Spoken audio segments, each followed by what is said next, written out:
At long last, back to pyramids.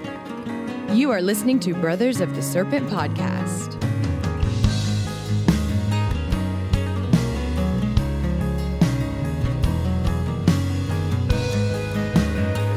And welcome back, ladies and gentlemen, boys and girls, angels and demons and monsters and serpents, to Brothers of the Serpent podcast, coming to you not live from the 10 by 10 by 10 tangent cube of science, nestled amongst the dusty bones of an ancient seabed high atop the Edwards Plateau. This is the first podcast of the new year, 2020, Roaring 20s. Yeah. Roaring 20s. Yeah, people are already calling it the Roaring 20s, and nothing has roared yet so far. So this is part 4 of the Giza power plant. We'll be going through the end of that book. Hopefully we'll finish it off this episode. Not sure, though. I still got quite a bit to go through. So Cool. Yeah. And the Watcher is with us, sort of. I think he's working on his car right now, but he's listening. And he will be with us more officially later, but he is watching. It's a special type of car. Space car. That's right. He's planning on coming down here to Earth soon, so he's got to get his car running. Rookie mistake. Rookie move. All right, turning this off. Okay, there we go. All right, let's go ahead and do space weather news. Totally unedited, guys. Promise. From spaceweather.com.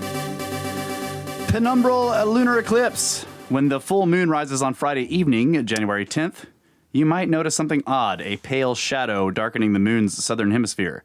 That is the shadow of Earth, and if you can see it, you've spotted a penumbral lunar eclipse. Is that how you say that word? Penumbral? Penumbra? I don't know.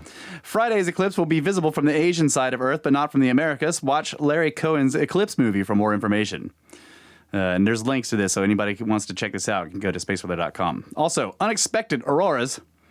With no warning, a stream of solar wind hit Earth's magnetic field on January 5th, nearly causing a geomagnetic storm. The unexpected impact sparked bright auroras around the Arctic Circle. Ryan Elzine sends this picture from Utsjoki, Finland. Yeah, that's cool.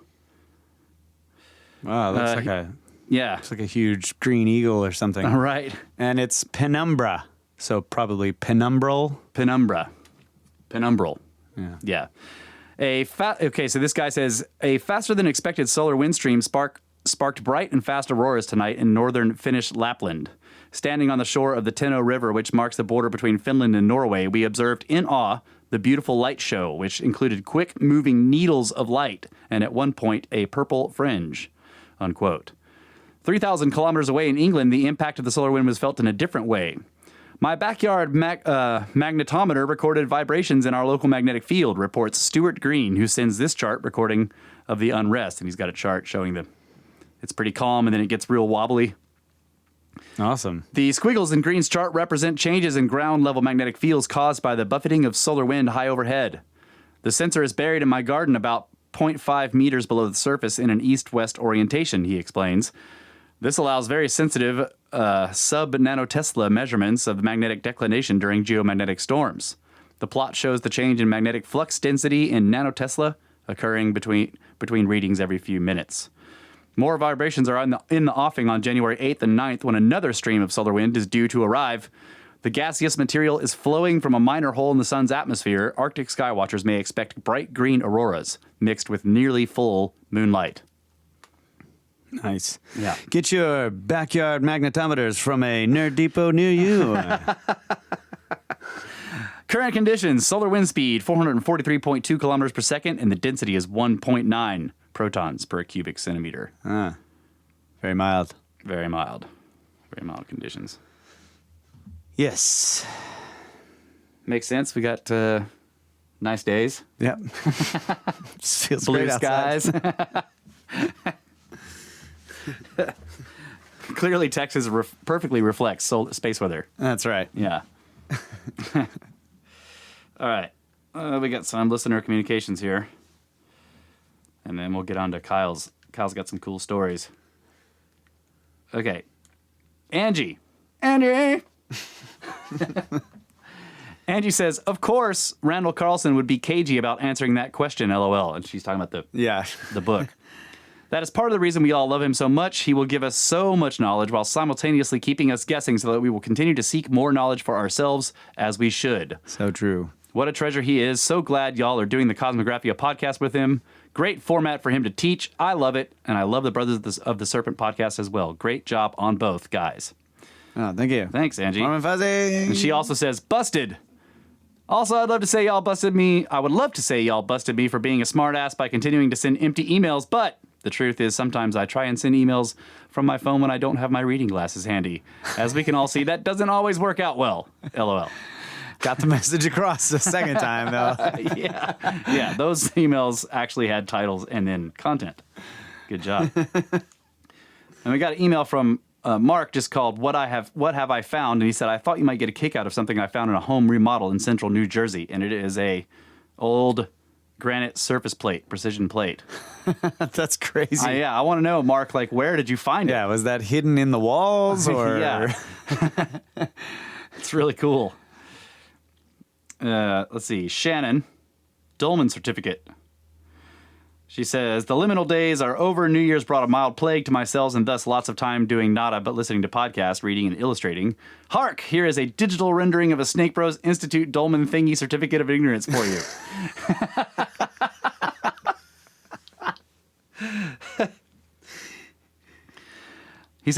She says, my teenage son Gabriel is in a band. I jest and jibe and poke fun at him constantly. I make up my own musical genres and commission him to compose music and lyrics to these mock genres. My favorite being satanic folk. Over the holidays, there's a huge family joke going on with regards to satanic folk music. The holidays are over. We've all flown back to our countries of residence, and my brother and I are on a video call platform just chatting away. And he says, what's that T-shirt you're wearing? Brothers of the what? And it, of course, is my Brothers of the Serpent T-shirt that I got for Christmas. And he says, are they a satanic folk band? And I'm like, you betcha. I laughed my socks off, but then reminded him that it's that awesome podcast that he should listen to. Good vibes going your way, Shannon, UK posse. That's awesome. Yeah. And here, let's see. Thank you so much. Here's the certificate of ignorance. Snake Bros Institute, Dolman School Certificate of Ignorance. Oh, that's great. Yeah. It's got a butt flap guy on there. Yeah.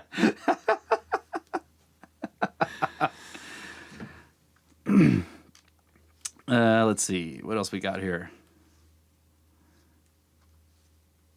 Satanic folk band. This is great. Yeah. Yeah, so I'd love to hear some of the music and lyrics you come up with for that concept band. Okay, we got this email is incredibly long, but this guy wants us to look at what he calls the Gothenburg Geomagnetic Excursion. Is a period of time approximately 3.8 to 12.35 thousand years ago, during which the measurement of the intensity of Earth's magnetic field is highly anomalous. The period ends with a flip in magnetic inclination measured from Gothenburg, Sweden. What caused the geomagnetic field to act so strangely is anyone's guess. But he gives us a whole bunch of details. I can't read this entire email on the show, but this is from Andrew. Andrew, thank you so much. We are going to look at this. He also says he's a big fan of Cosmographia. So, oh, cool. We'll have to check that out. Magnetic excursions and Chinese incursions is what he calls it. Yes.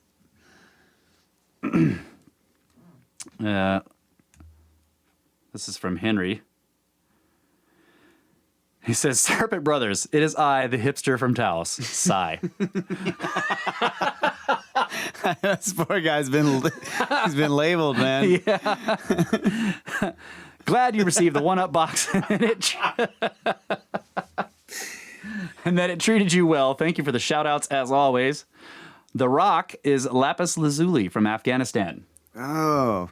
The Sumerians used this stuff extensively in their jewelry and other works of art, and it was probably magically significant somehow. Most of that work was envisioned while listening to you guys. He says most of his work that he sent us in the box was envisioned while listening to you guys and other lost ancient history stuff.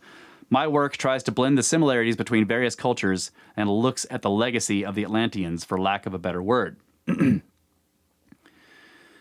He says, I just completed your 3 episodes on Serpent in the Sky. Really great stuff. I came across John Anthony West's work years ago when I was really interested in Egypt. I was already studying ancient cultures at this point, but I was more interested in the Sumerians.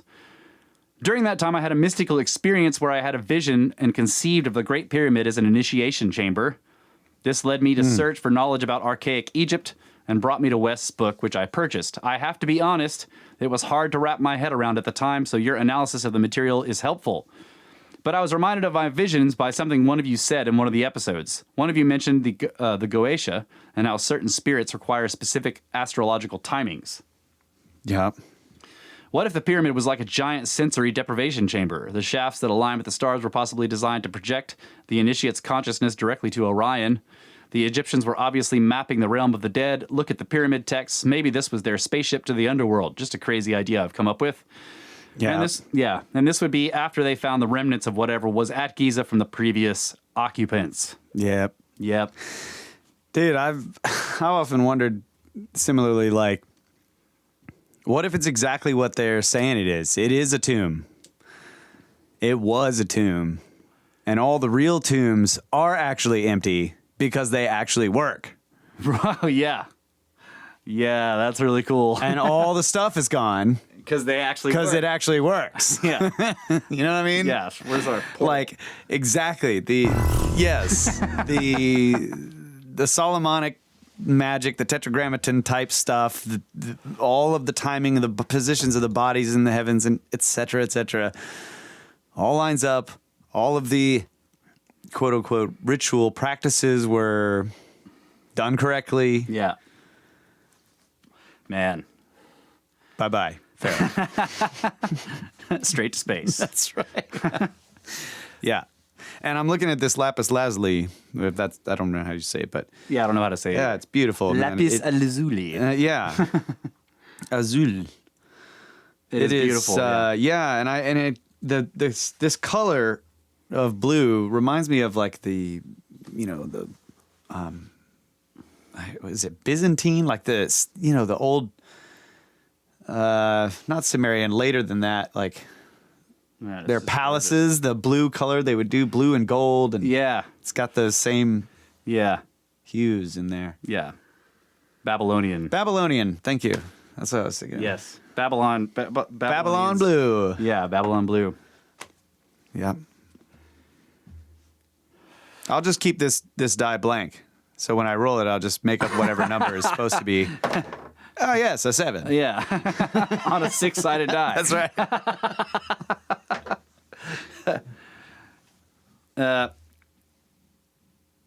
Okay. He says some other stuff here that he says not to read on the air. But then he says, anyway, you guys rule. Hope you had a great solstice and a happy new year. I hope this is the year that takes you guys straight to pyramids and snakes. Me too. Yeah. Thank you, buddy. Thanks, buddy. Always glad to hear from you, Henry. You know, you can be like the propinator and demand a more noble Yeah. title. Yes. just make demands. And, You know, yeah, we capitulate. propane guy? Right. No. Not happy with propane guy. Okay. This is a long one from Birch. I'm going to try to condense some of this, but he says, Dear Snake Bros, I forgot most of what I wanted to say about the Snake Bros archive. But the Serpent in the Sky shows, along with the Chris Dunn ones, offer the connections that pretty much allow me to cover the items that feel important to me. He says, first of all, in the episode where you guys speak of the why you wanted to do the podcast, it was moving, especially the idea that it was possible to change the world with music. This relates to what I want to say about the power plant episodes because all things are harmonic, scalar, representations, relationships of frequency, right? The concept that the sacred can be accessed through music is truth.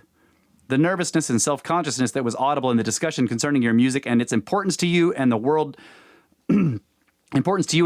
showed that you had accessed the sacred and achieved it, but were maybe still uncertain as to its wider importance.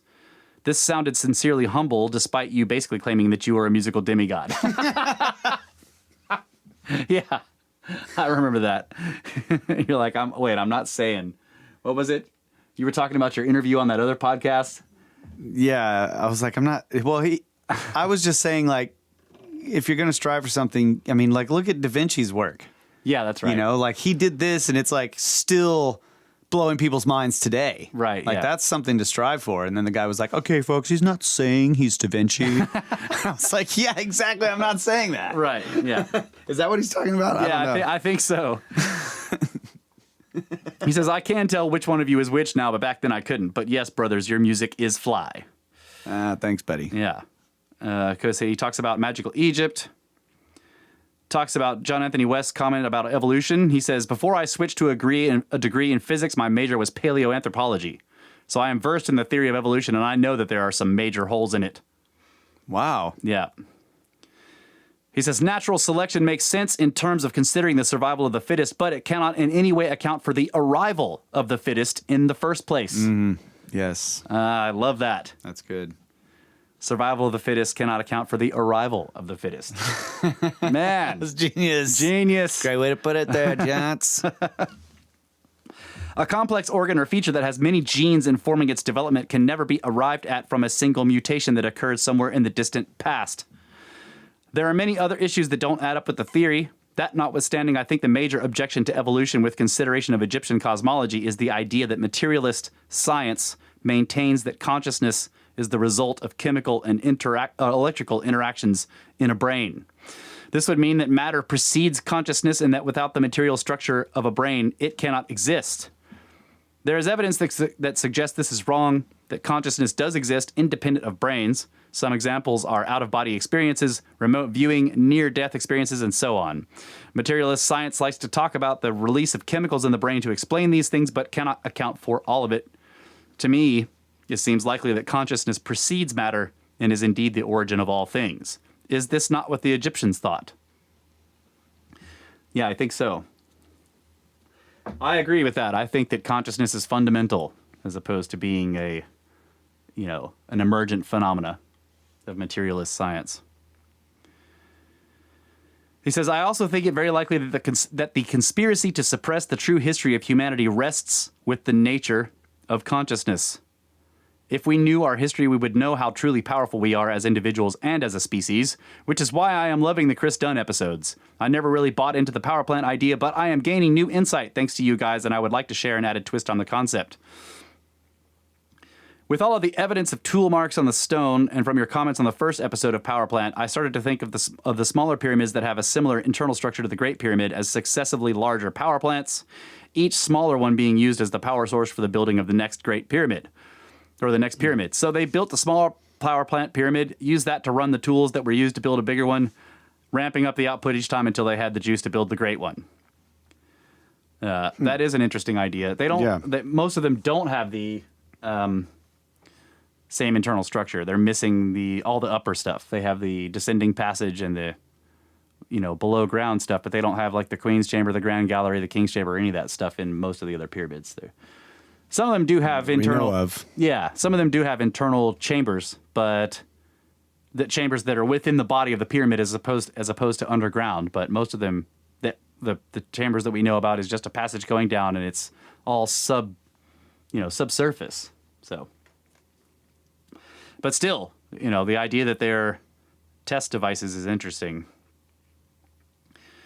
Okay, you're gonna skip some stuff here. Well, it's like they could. I mean, each one could have been modified to do something with a specific frequency range, or maybe as they built them and they studied how they worked, they learned like, well, what if we built a? In other words, the Great Pyramid could be an improvement in what he's saying. Yes, more complicated with the chambers. Yeah. He said, okay, so I skipped a bunch there. Birch, your whole email is awesome. I need to forward it to Kyle so he can read it as well. And we're going to address some of this stuff in later episodes. But I'm going to read the PS here. He says, I knew about the Russian fox experiment. The domestication of the canine is not comparable to cattle and wheat. It was an important addition to the conversation, but all that needed to be said about it was that the selection criteria in the experiment was for a non-adverse reaction to human proximity. and that this caused the foxes to, within a few generations, turn black and white and start barking. Some scientists have attempted to use that data to explain how canines were domesticated. At winter camp, wolves would scavenge from the human garbage pile. The ones that didn't run away when humans approached with something new to throw away, their offspring ended up being part of the tribe. This makes sense, but it is not even remotely comparable to how a food animal would be domesticated. You didn't have to back off so hard on your original thinking on this. I agree with you. Animal husbandry and plant modification is left over from a previous age. I agree with that. Yeah, I don't think I meant to back off because I agree with that. The whole thing was a very interesting addition to the conversation, like you said, but clearly food animals are not necessarily domesticated for being cute and human interaction. Right, yeah, that's not what happens with them. Like that's not how because cows don't really like being around people and sheep and stuff like that. They run from you. So it isn't the same. And it's more complicated. And you're right. And then when you get into crops, it's completely different. I mean, you can't cull crops for what likes to be around people. We raised a pig, a wild hog from out here, from a little piglet, and it was not afraid to be around us. Right. At all. Yeah. That doesn't mean it was domesticated. Right. That's right. We eventually had to go release it way out in the wild. Yeah. Because it's getting too big, and basically, sooner or later it'd be able to kill you. Yeah, so. It's going to grow with the big cutters. Teeth. Yeah. And I mean, jab you in the leg. And he'd already take nips at you, bleed you out, right there. Yeah. But it basically made him not afraid to walk right up to you and bite you. Right. I mean, he was cool. You could scratch his belly and stuff, and he'd roll over, and but he wasn't domesticated. So I'm just saying that's a good point. Just because they're not afraid of humans does not mean that they're domesticated. That they're dogs. Yeah, that's right. Yeah. It is interesting how, though, that like picking out, the ones that were less afraid of people results in fur changes and other things like that, Well, epigenetic. Still, but their fur was white because that trait was being picked out. Silver. So then when you started choosing for different traits, the white went away. Yeah, that's right.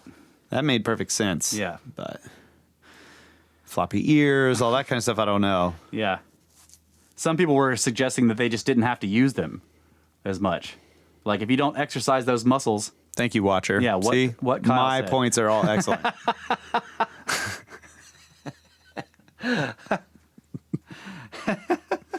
It's glad to have you back, buddy. Yeah, it is. It's great, watcher. All right, I think that's it for this week. I know we got another one from Magnus, but it's actually a big. He just says, "Hi, Snake Bros," and then there's a big document attached, which I haven't read yet, so I need to get into that. That's right. That's it, right? Yeah. Okay. What do you got? What you got? I have a story on the pyramid. Really excited about it. Let me pull it up here. Sorry, I'm not ready.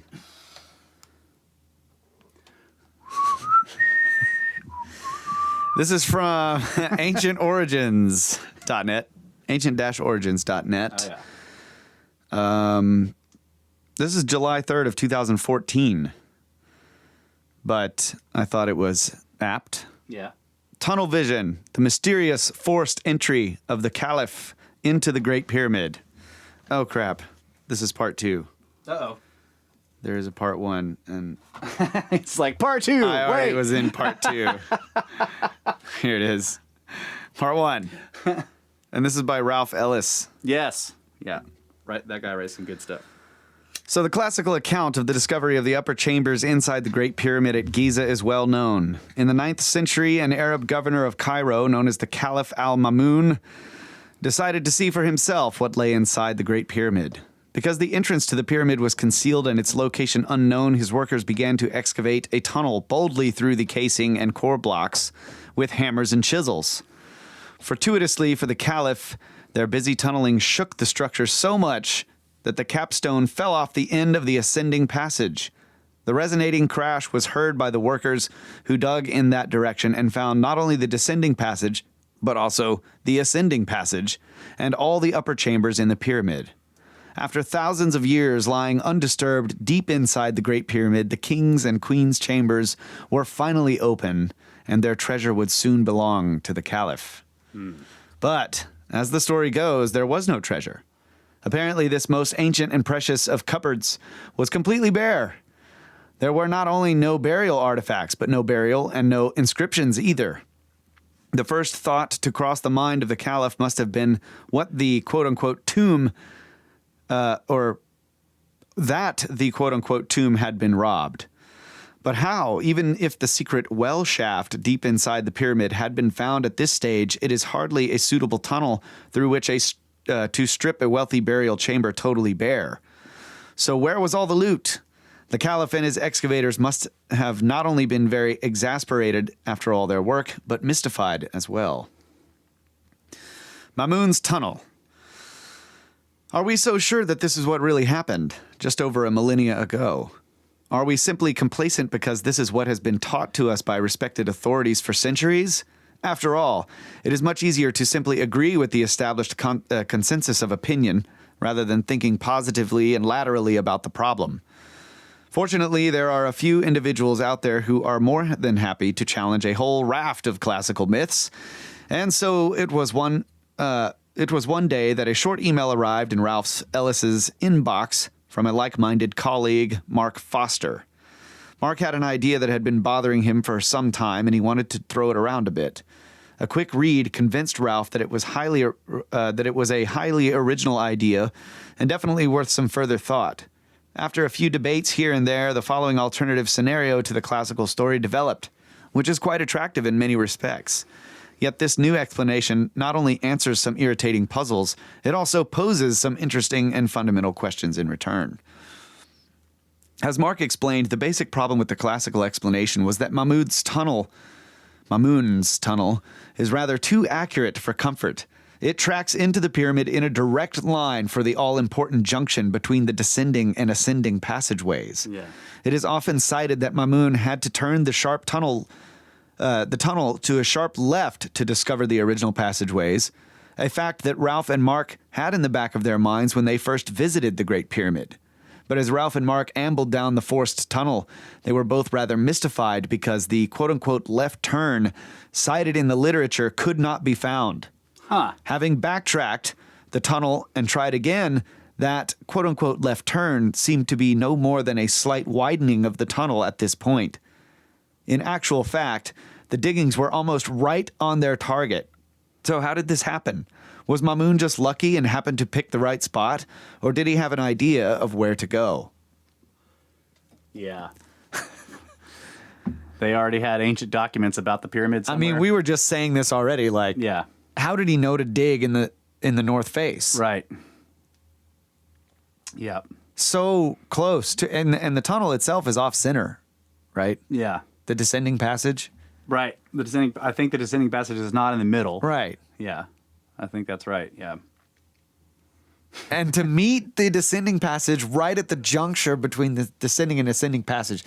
One of the things that has always, puzzled me as well about the story is that, like, oh, well, they heard a block fall. Yeah. And they dug in that direction. I mean, come on, you're in a solid stone hole. Yeah. And you hear something far away. How do you know which direction it's coming from? That's true. It's vibrating all around you. Yeah. I don't know. I mean, they said, what did he say? They heard the blocking stone? They heard the actual piece of limestone that blocked the granite plug from view in the descending passage fell off. That's what fell. Okay. That's what fell. All right. That makes sense. So that they tunneled towards that and perfectly arrived at the juncture between the descending and ascending passageways. Yeah. Even though that block would have fallen and then slid or whatever all the way down to the bottom and crashed. I mean, how would they know which way they needed to go? Yeah. It's ridiculous. And he's saying that they didn't have to change directions. That's right. Yeah. They just widened the tunnel a little bit right there. So that still would have been scary. Think about that. You know, you're tunneling into this ancient thing that you don't necessarily know what it is, and then from the inside you hear this boom, and then you're like, something's mad. Something's that real would be mad. freaky. Especially if you've believed that it, in some of the superstitious It was stuff. the tomb of the giant or whatever. Yeah. Like he mad. Okay, there is also the problem of why Mamun was tunneling inside the pyramid in the first place.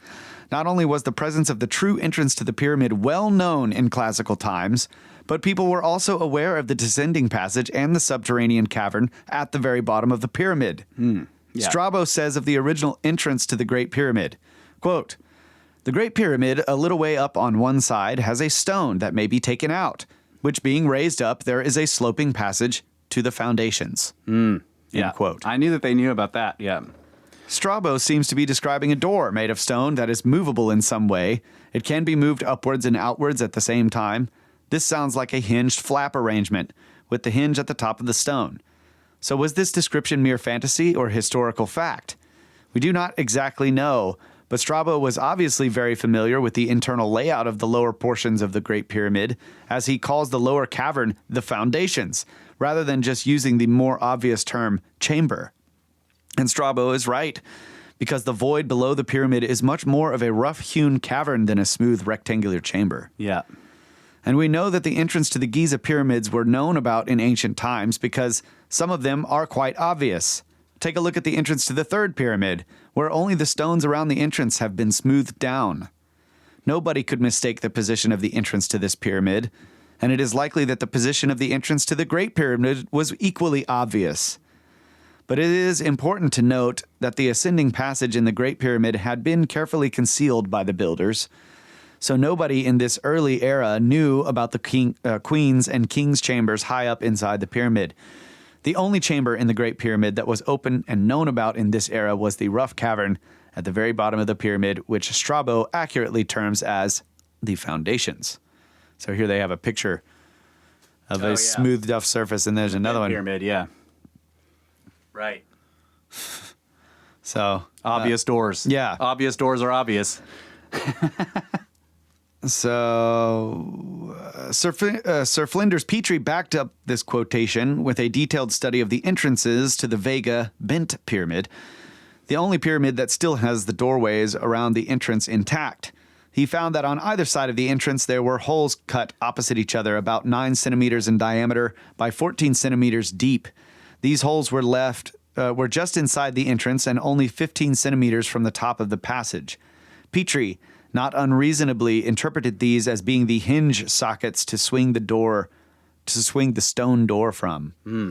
Behind these sockets, the passageway contained more door sockets. These were smaller vertical sockets for a very lightweight door, or perhaps a wooden door, and presumably to keep out the wind-blown sand.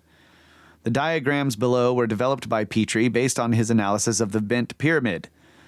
The hinged stone door is clearly marked as the large shaded stone. Okay, so it just goes on to describe this thing. Yeah, I see it. Yeah. So the door stone is a triangle, a triangular shaped stone, or a triangular prism. Think of a right triangle. The hinge is at the 90-degree corner. Right. So that one corner of the triangle is on top. The other corner of the triangle is going down the slope of the pyramid. Yeah.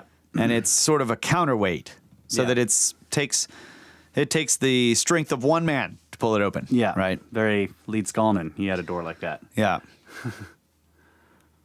So they talk about this, the fact that the pyramids have a door, and that the door was known about, that there must have been many people scrambling up and down and going down into this thing over the hundreds of thousands of years that it's been around. Yeah. For people to know that there was actually a descending passage and a cavern. Yep. So that it should have not only been that the door was known about, that Mamun would have also known about the whereabouts of this door, but that it would be able to be, that you would be able to clearly see from all the various stacks of ladders that had been thrown up against it, the scratchings on the surface. Yeah. From people sticking tools under there trying to get the door open from time to time. Yeah, and just the general smooth, like how some stone steps at monasteries are just smoothed out from all the people walking on it. Yeah, Yes. yeah. So they kind of make that point. They definitely make that point in this story. So The question is, therefore, why could Mamun not see these telltale marks and the original entrance to the pyramid that lay only a few meters above him? Why could he not see the handle on the door or the scuff marks on the smooth exterior? And knowledge of the location of the true entrance must still have been known in this era, so why could none of the locals be persuaded to point it out? And this apparent invisibility of the original entrance could not have been because it was covered by sand. For instance, because Mamun's tunnel lies below the it. level of the real entrance. Yeah. So what was the problem? Why so much effort expended in digging a new tunnel when the original entrance lay just above it? Some very important questions have been posed here. Why could Mamun not see the real entrance to the Great Pyramid when it was so well known and so close to his own entrance? And if Mamun did not know where the real entrance was, then why was his alternative tunnel so accurate? But if the original entrance was known about, then how did Mamun discover the ascending passage, which had been carefully concealed when the pyramid was first built?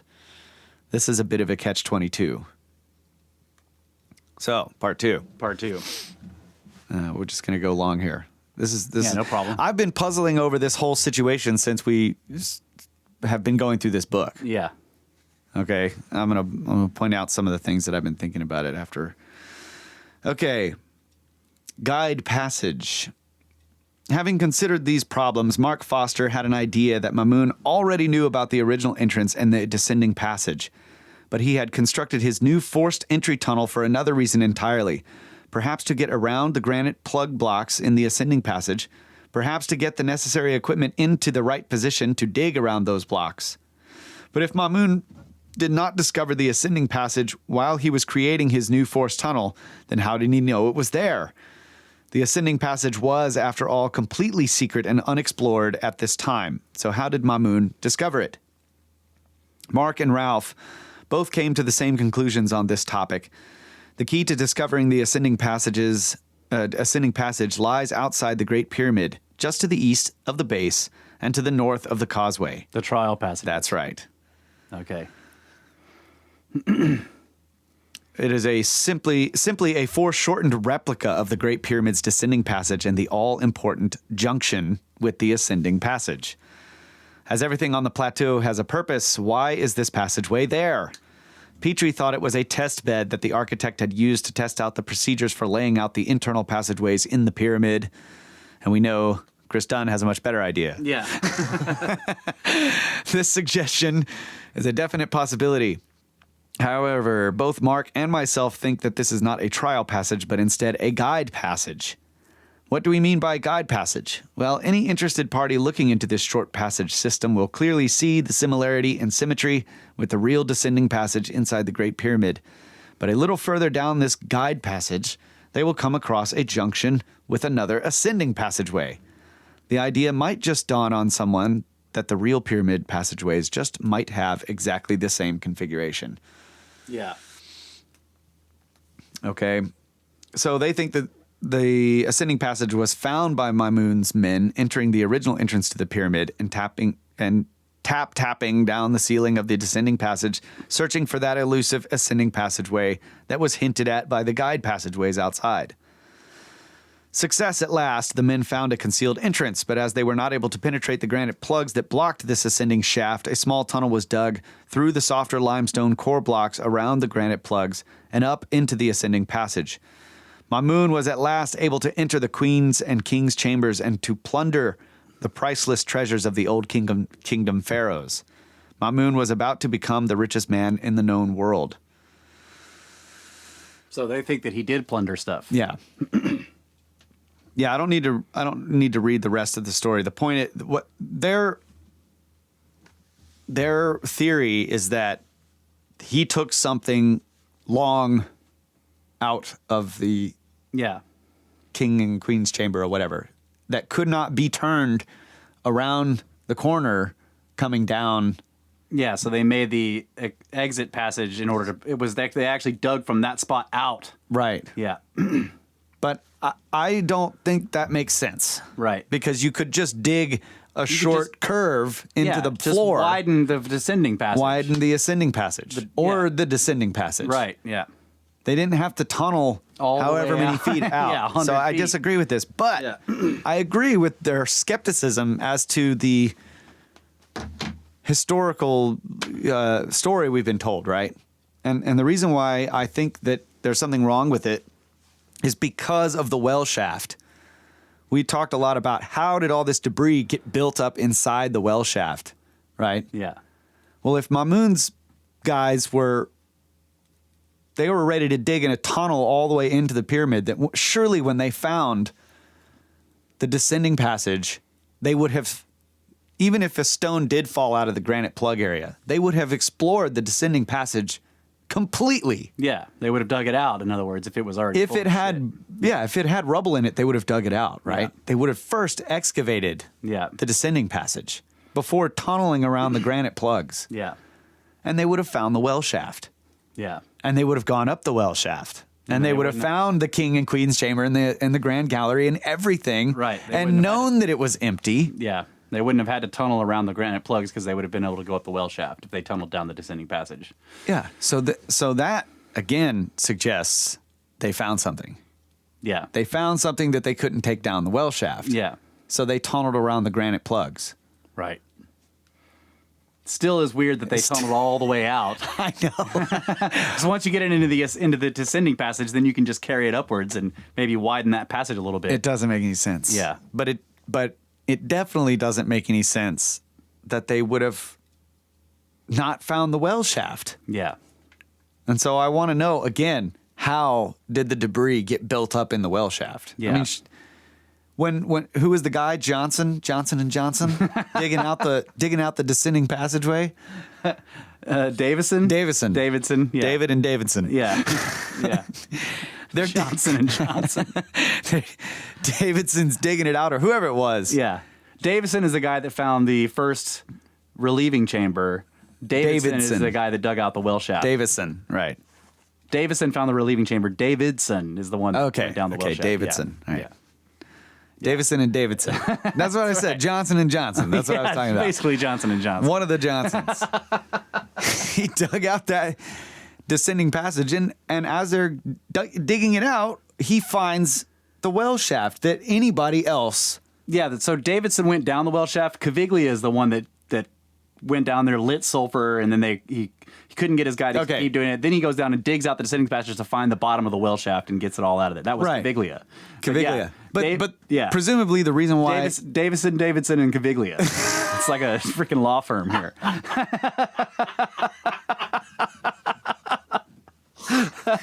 presumably Mamun's guys dumped all that rubble down there.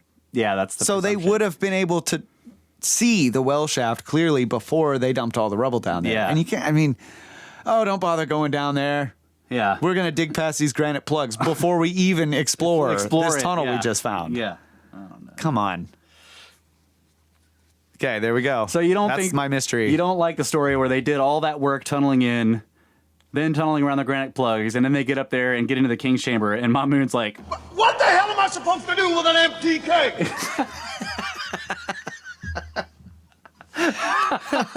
not buying that story. It seems to me, unless he just apparently he was fat. yeah. So unless he just wanted to see it, and they made a tunnel for him. yeah. But one of his skinny guys could have gone up the well shaft and said, "There's nothing in there, bro." Yeah. And of course he would have been like, All right. "Let me see it." Yeah. So that makes sense. Make me a tunnel that I can get to it. Yeah. Because he doesn't believe him, right? Oh, Yeah. you're going to take all the plunder for yourself, huh? Right. You tell me it's empty? I mean, yeah, he would have been like, make it wide enough for me to get in there. Yeah. There's no way. he would have believed his guys. Right. Nope. Good points. Good points all. And then, yeah, when he finally got there, he definitely would have said that.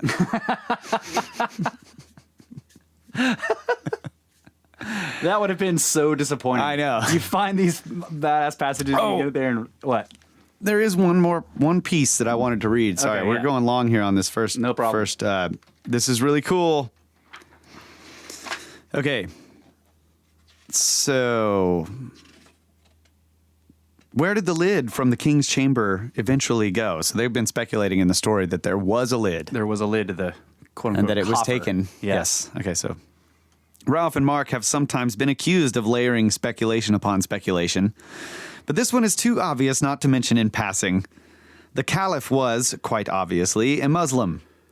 At the center of the sacred Islamic city of Mecca lies a plaza that draws the faithful from all over the world during the Hajj. Yeah, the Hajj, yeah. In the middle of this plaza lies a simple cubic building or chamber, the Kaaba. On one corner of the Kaaba lies the holiest relic in the Muslim world, the Hajar al-Aswad, the black stone.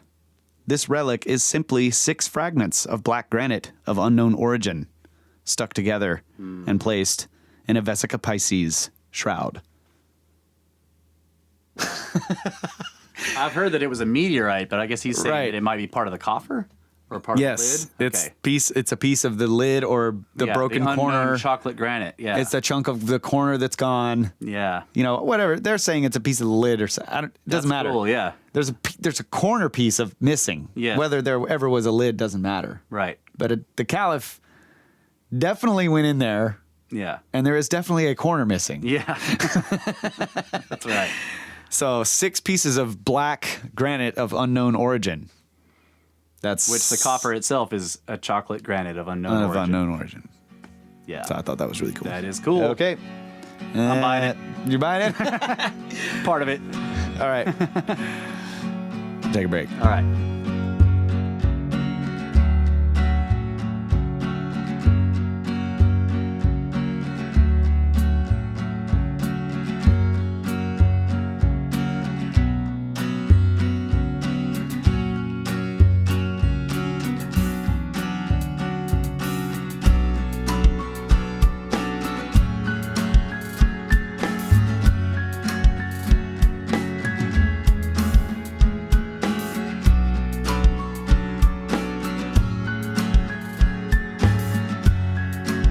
Thinking of something clever to say on Brothers of the Serpent podcast.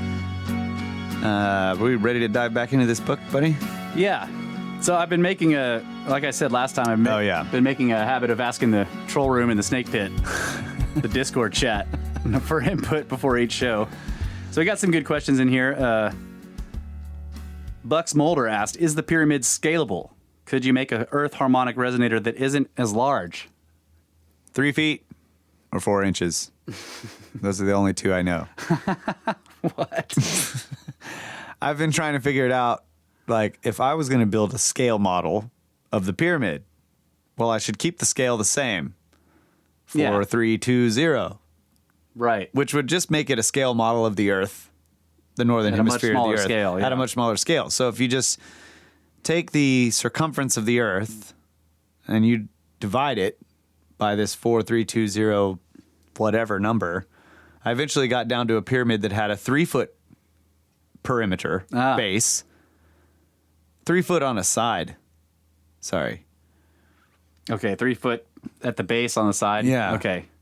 So a 12-foot perimeter, and I was like, that's too big. So then I jumped down again, another 0 or whatever it was, and it was like 4 inches. 4 inches. I was like, I could do that. I'll put a grape in there and see if it dries up, turns into a raisin without going bad. Yeah.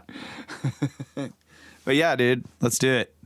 Yeah, we should try it. So I talked to GMA about 3D printing a 4-inch pyramid. He could do that pretty easily. But if I was going to build a 3-foot one, I would just do it out of steel. Yeah. But now I was trying to figure out, does it need a bottom on it? Or can I just set it on a No, it can be a wireframe, basically. Yeah. No, I don't want to do it. You want an actual pyramid? Yeah, I want to be able to keep it out of the elements, at least. Whatever's inside of it needs to be protected. All right. So there were some questions that I think History Shift asked us. History Shift and Jeff were wondering about Wardenclyffe, Tesla's stuff. Was that based on the same idea? Wait, what was it again? I'm sorry. So Tesla's work on transmitting power, they were wondering if the Wardenclyffe stuff that he was doing with his power transmission was a similar idea. Yeah, I think so. To the telegeodynamics thing? To the pyramid, and I don't think so. Like, he wanted to. So basically, the way I got it was like the pyramid was a method of generating power using resonance with the Earth. What Tesla was doing was trying to transmit power using something else. He wasn't. But he was still trying to do it with Earth resonance. Yeah, electrical pretty sure. resonance, right? Right. Yeah, which is. But different. because it was something about one portion of the wavelength was to be sustained. That was teledynamics, right? No? Okay. This is the wireless power thing. Okay. Now, I know he was talking about ionizing a layer of the atmosphere, in the atmosphere. to use for the positive side. And then the other part was to be basically Through the ground. As the negative side. Yeah. Yeah. But it was still using some kind of frequency Specific that was frequency? Okay. resonant with the Earth. And maybe that was the actual Schumann resonance. I'm not sure. Okay, 'Cause I yeah. think Schumann resonance is electromagnetic. Okay. Yeah. Resonance. They were saying they thought Wardenclyffe had something to do with resonance. I think it does. Yeah. Okay. But it's still not a generating system. No, I don't think it was. It was a transmission system. It was transmission, yeah.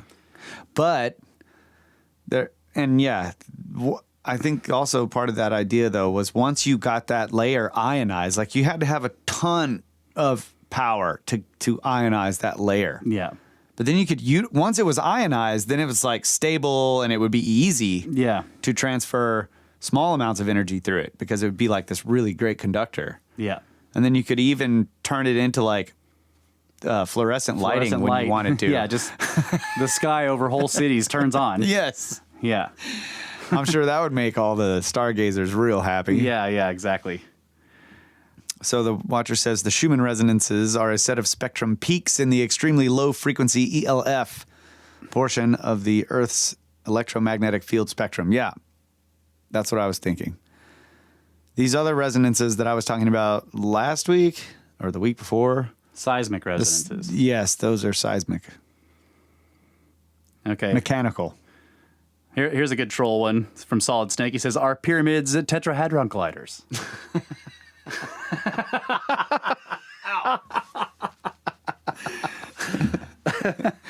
Nice.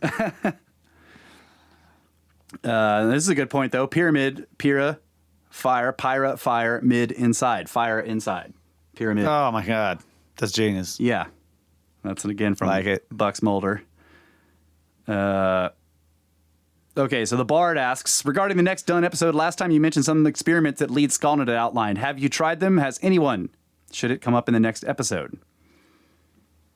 We should. I have not. No, we haven't tried them. I don't know if anyone has, but we are going to we plan to do that. Well, yeah, you're talking about some of the simple experiments that he has in his little, his little pamphlet, his little treatise on electromagnetism and Yeah. stuff. Yeah, we should do some of those. I mean, hearing Dunn's analysis of the guy is kind of renewed my interest in his work because I kind of looked at the stuff that he had written about it and I was like, I don't know about this. I kind of chirped it, but now I need to go back and take another look. Yeah. Yeah, there was a whole long, awesome conversation on here about this, but join up the Discord, people, because we do like pre-show gaming, basically. I just like before we do the show, I say, okay, we're about to record the next show. Like, what do you guys want to? Do you guys have questions? And we had a fantastic conversation about that earlier today. Went into all kinds of stuff: Malta, cart ruts, melting stone, softening it, possibly. Just exactly all the stuff you would talk about if we were all hanging out. Right, exactly. It's basically where we hang out. Yeah. Okay. So getting back to the Giza power plant here by Chris Dunn. Everybody needs to buy this book, guys. Like, I'm reading a lot out of it, but it's still not anything close to what's actually in there. Yeah. So we had stopped last week with him saying that during his conversations with Stephen Mailer and acoustical engineer Robert Walter, he discussed the theory of the antechamber being an acoustic filter. And he said that they agreed that further studies are needed to quantify the exact physics employed via back engineering the dimensions of the King's Chamber complex. So, Dunn says, I looked more closely at the possibility that the ancient Egyptians may have canceled out excess vibrations by using an out-of-phase interference sound wave. My inquiry began with the ascending passage, for it is the only feature inside the Great Pyramid that contains quote-unquote devices that are directly accessible from the outside. If the operator of the machine found it necessary to cancel out vibrations, they would have to be able to quickly respond to this need from the machine's exterior. I call the granite plugs inside this passage devices for the same reason I call the granite beams above the king's chamber devices. They are over-designed and over-crafted for their supposed use. So the granite plugs in the ascending passage were also sound dampener. They were a method for them to be able to cancel out vibrations. They could, I guess, they didn't like. They could move them somehow. Yeah. Huh. There's 3 of them, aren't there? Yeah. I don't know. Yeah, I think so. If you had the Shamir, you just go in there and whoom, and it moves. And there's gaps between them, right? They're not all smashed up against each other. Right, yeah, no, they're not. And they don't have smooth faces. On the passageway sides. Right, yeah. The ones that are against the walls are fairly smooth, though. Yeah. Right? He says, as I studied them and envisioned their use, I realized that they may have been built into the structure to perform 2 critical roles. One would be to provide feedback to the power plant operators by responding to the sound that was generated inside the Grand Gallery and traveling down the ascending passage. The operators of this machine could have attached vibration sensors, much like the accelerometers that Danley used, to the bottom granite plug that is accessible from the descending passage, and thereby had the ability to monitor the energy level inside the Grand Gallery. The other task these granite plugs may have performed could have been to respond to vibration from equipment in the descending passage and transmit out-of-phase interference sound waves. Okay, so maybe they didn't move. They were just transmission. Okay. Respond to vibration from equipment in the descending passage and transmit out-of-phase interference sound waves into the ascending passage and the Grand Gallery to prevent vibrations within from reaching destructive levels. Yeah, like they were they were sort of a pressure relief valve in a way. That you like could once it got going too much, those things would absorb some of the energy. Yeah, I think he's saying that you could plug something into them and then use them to generate. Yeah, he says these functions explain not only the builder's reasons for selecting granite instead of limestone for these blocks, but also the means by which the ancient Egyptians controlled the energy level of the system. We could also speculate that by directing a signal of the correct frequency up the ascending passage, the Egyptians may have been able to prime the system. In other words, the entire system would be forced to vibrate, and once in motion, it would draw energy from the earth with no further input. Yeah. When Petrie examined these blocks, he noted that the adjoining faces of the blocks were not flat, but had a wavy finish of plus to minus 3.3 inches. He wrote, quote, "These plug blocks are cut out of boulder stones of red granite, and have not the faces cut sufficiently to remove the rounded outer surfaces at the corners. Also, the faces next to each other are never very flat, being wavy about plus or minus 0.3 inches.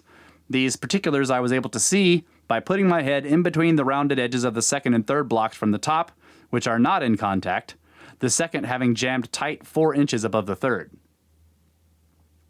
The present one, top one, is not the original end. It is roughly broken, and there is a bit of granite still cemented to the floor some way farther south of it. From appearances there, I estimate that originally the plug was 24 inches beyond its present end. So he's saying that 2 feet of it is broken off, and there's a remnant of it left cemented to the floor 2 feet away from the end of the highest third block in the ascending passage. And that third block doesn't go all the way down to the second block. There's enough room in there where he could kind of stick his head in there to look at the end of it. But I guess maybe the first and second block might be jammed right up against each other.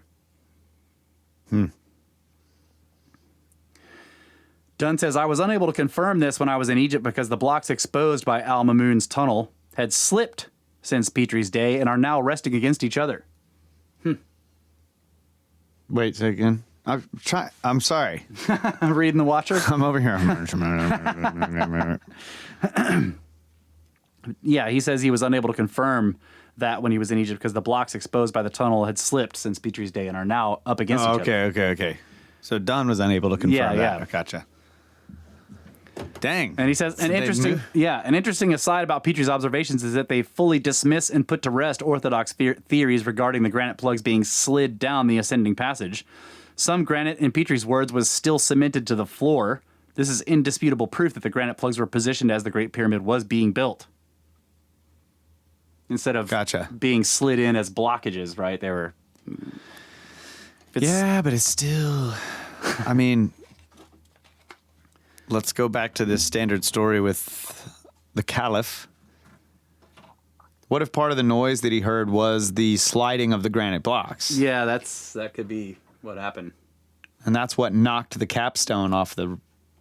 Yeah, because they are in there so, like, they weren't all the way down, and, like, they're blasting and hammering and stuff, and one of the blocks is like... Yeah, it knocks the end block off, you know? Wow. That's pretty cool. Okay, so now we're at chapter 10, called An Amazing Mazer. What? No? Still not buying it? It's so strange. Yeah. So he says, in a modern power plant, steam passes across turbine blades, causing rotation of a generator that stimulates electron flow through copper wires. In this power plant, the vibrations from the earth cause oscillations of the granite within the king's chamber, and this vibrating mass of igneous quartz-bearing rock influences the gaseous medium contained within the chamber. Currently, this gaseous medium is just air, but when this power plant operated, it was most likely hydrogen gas that filled the inner chambers of the Great Pyramid. Why are you looking at me like that? I'm just wondering if you have anything to say. That's the end of the quote. But it looked like you were deep in thought. Yeah, I'm just... Keep going. MASER is an acronym for microwave amplification through stimulated emission of radiation. The MASER was developed before the laser, another acronym meaning light amplification through stimulated emission of radiation, which, when it was first developed, was called an optical maser. Yeah, just different frequency range, that's Right, all. yeah. The only difference. Microwave amplification. So a laser made out of microwave beams. Right. All of this is the electromagnetic spectrum, though. Right. It's just how high or low are we talking about? Yeah. He says, to understand how a maser works, it would be best to describe something we can all see, visible light. Most of the light we are familiar with is incoherent light. The light that fills our homes from a fluorescent tube after the flip of a switch is the result of an electrical discharge energizing the atoms in a gaseous medium and pumping the electrons into a higher orbit around the proton. The electrons cannot be sustained at this higher energy level indefinitely and will eventually fall back to their original position or quote-unquote ground state, releasing a packet of electromagnetic energy in the process. This packet of energy is called a photon. These photons are what we see as light, and the properties of the photons with respect to wavelength and frequency depend on the atoms in the gas. We recognize these properties by the color of the light. With fluorescent, the emission of photons is random, and the photons travel in unpredictable directions. The number of photons that are constantly being emitted is large enough that they will travel every conceivable direction possible, thereby illuminating a room. The uniqueness of the laser is based on the assumption that while photons in a light tube will travel in every direction, one of those directions will be along the length of the tube, parallel to its axis. If we place mirrors at both ends of the tube, therefore, and align these mirrors perfectly parallel with each other, the photons will reflect off the mirrors back along the same axis they are traveling on. This is where the stimulated emission part of the laser comes into play. A photon, traveling back along its axis, will encounter an atom with an electron in a higher energy state. The photon collides with the electron and forces it down to a lower energy state, which stimulates the release of another photon. Now there are two photons traveling together along the axis of the tube to the mirror at the other end. The train of two photons then becomes 4, then 8, and so on.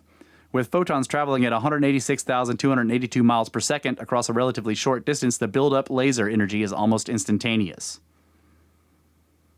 A laser, however, is subject to the same runaway vibrations that we discussed earlier as in the Tacoma Narrows Bridge disaster. The laser cavity is a resonator, and there has to be some release of the energy or the resonator will be destroyed. To accomplish this release, one mirror is coated with a material that allows a percentage of the laser energy to be transmitted through the substrate, while the remainder is fed back into the cavity to sustain the lasing action. The light beam that is emitted from a laser is coherent, collimated, and it does not spread like the light from a flashlight, and monochromatic. In other words, light of a single frequency or color passes through the end mirror in a tight pencil beam. Light travels in waves, and the waves of the laser beam are of the same wavelength and are lockstep in phase with each other. This is the amplification part of the laser. Because the beam is coherent and collimated, the light cannot be seen until it strikes an object, such as a presentation screen or smoke or dust in the air.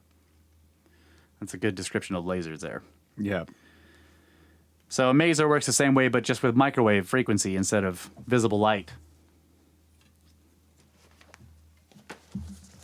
So he says, in the Great Pyramid, there is evidence that strongly indicates that the ancient Egyptian engineers and designers knew about and utilized the principles of a maser to collect the energy that was being drawn through the pyramid from the earth and deliver it to the outside. This evidence can be found in the king's chamber. With the granite beams in the king's chamber vibrating at their resonant frequency, the sound energy would be converted through the piezoelectric effect of the silicon quartz crystals embedded in the granite, creating high-frequency radio waves. Ultrasonic radiation would also be generated by this assembly. The hydrogen generated in the queen's chamber, directly below the king's chamber, would fill the upper chambers and then efficiently absorb this energy as each atom responded in resonance to its input. He says, hydrogen, as I have explained, is the simplest atom, having only one electron and one proton. The electron is pumped with energy to a higher energy level. In other words, the electron is induced to increase its distance from the proton. This is an unnatural state for the electron to be in, and in time it will fall back to its ground state, releasing a packet of energy as it falls. The electron can be stimulated to fall back to ground state through the action of an input signal, another packet of energy, that is of the same frequency. The result is that the input signal continues its path after stimulated emission from the hydrogen atom and carries the energy released by the electron with it. So in the Giza power plant, the northern shaft served as a waveguide through which the input microwave signal traveled. A typical waveguide is rectangular in shape, with its width being the wavelength of microwave energy and its height measuring approximately 1/2 the width. The northern shaft waveguide was constructed precisely to pass through the masonry from the north face of the pyramid and into the king's chamber. That microwave signal could have been collected off the outer surface of the Great Pyramid and directed into the waveguide.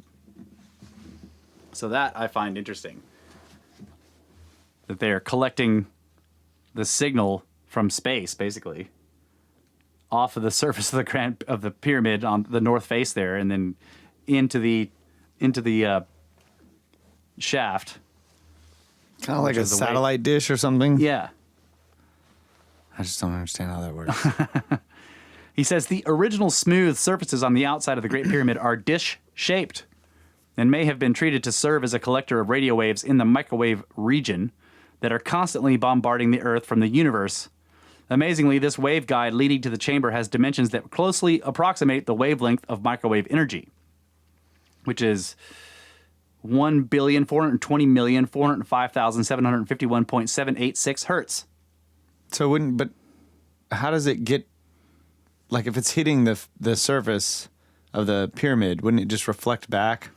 Yeah, I don't know. Or is it can penetrate the limestone, right? The microwave? I think so, yeah. So maybe he's just saying it directs it towards the center of the chamber. I guess so, yeah. He says this is the frequency of energy emitted by atomic hydrogen in the universe.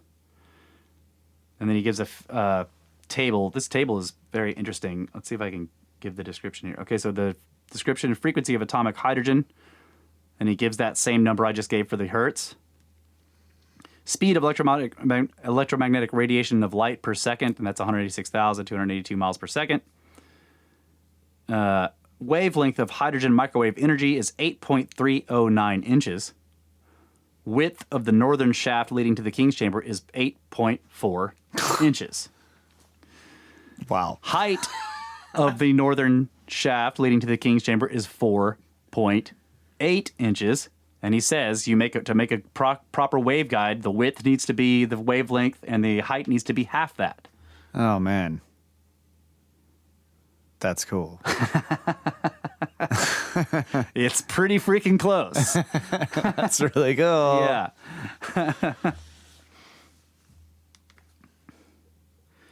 These features inexorably move us to consider the purpose for the gold-plated iron. What? What do you got? I was just thinking, I love it. Like, all these people are just looking at this pyramid, thinking it's a tomb and all this time, and then it takes an engineer to walk in there and look at the dimensions of one of the tiny little shafts and go, that looks like a waveguide. Yeah, exactly.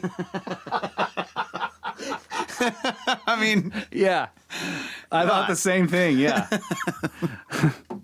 Yeah. That's a microwave waveguide shunt, yeah. yeah. So he says, these features inexorably move us to consider the purpose for the gold-plated iron that was discovered embedded in the limestone near the southern shaft. In order to have an efficient conduit for electromagnetic radiation, the entire lengths of the northern and southern shafts would have to have been lined with this material, thereby making a very efficient conduit for the input signal and the power output. So if the shafts were completely lined with iron plates, top, all sides, and then they were gold plated on the interior sides, you would have a badass waveguide. But, I mean, it just needs to be gold, right? Gold's the important part. Yeah. The iron is there to hold the gold. Right. You can't plate limestone with gold. Right.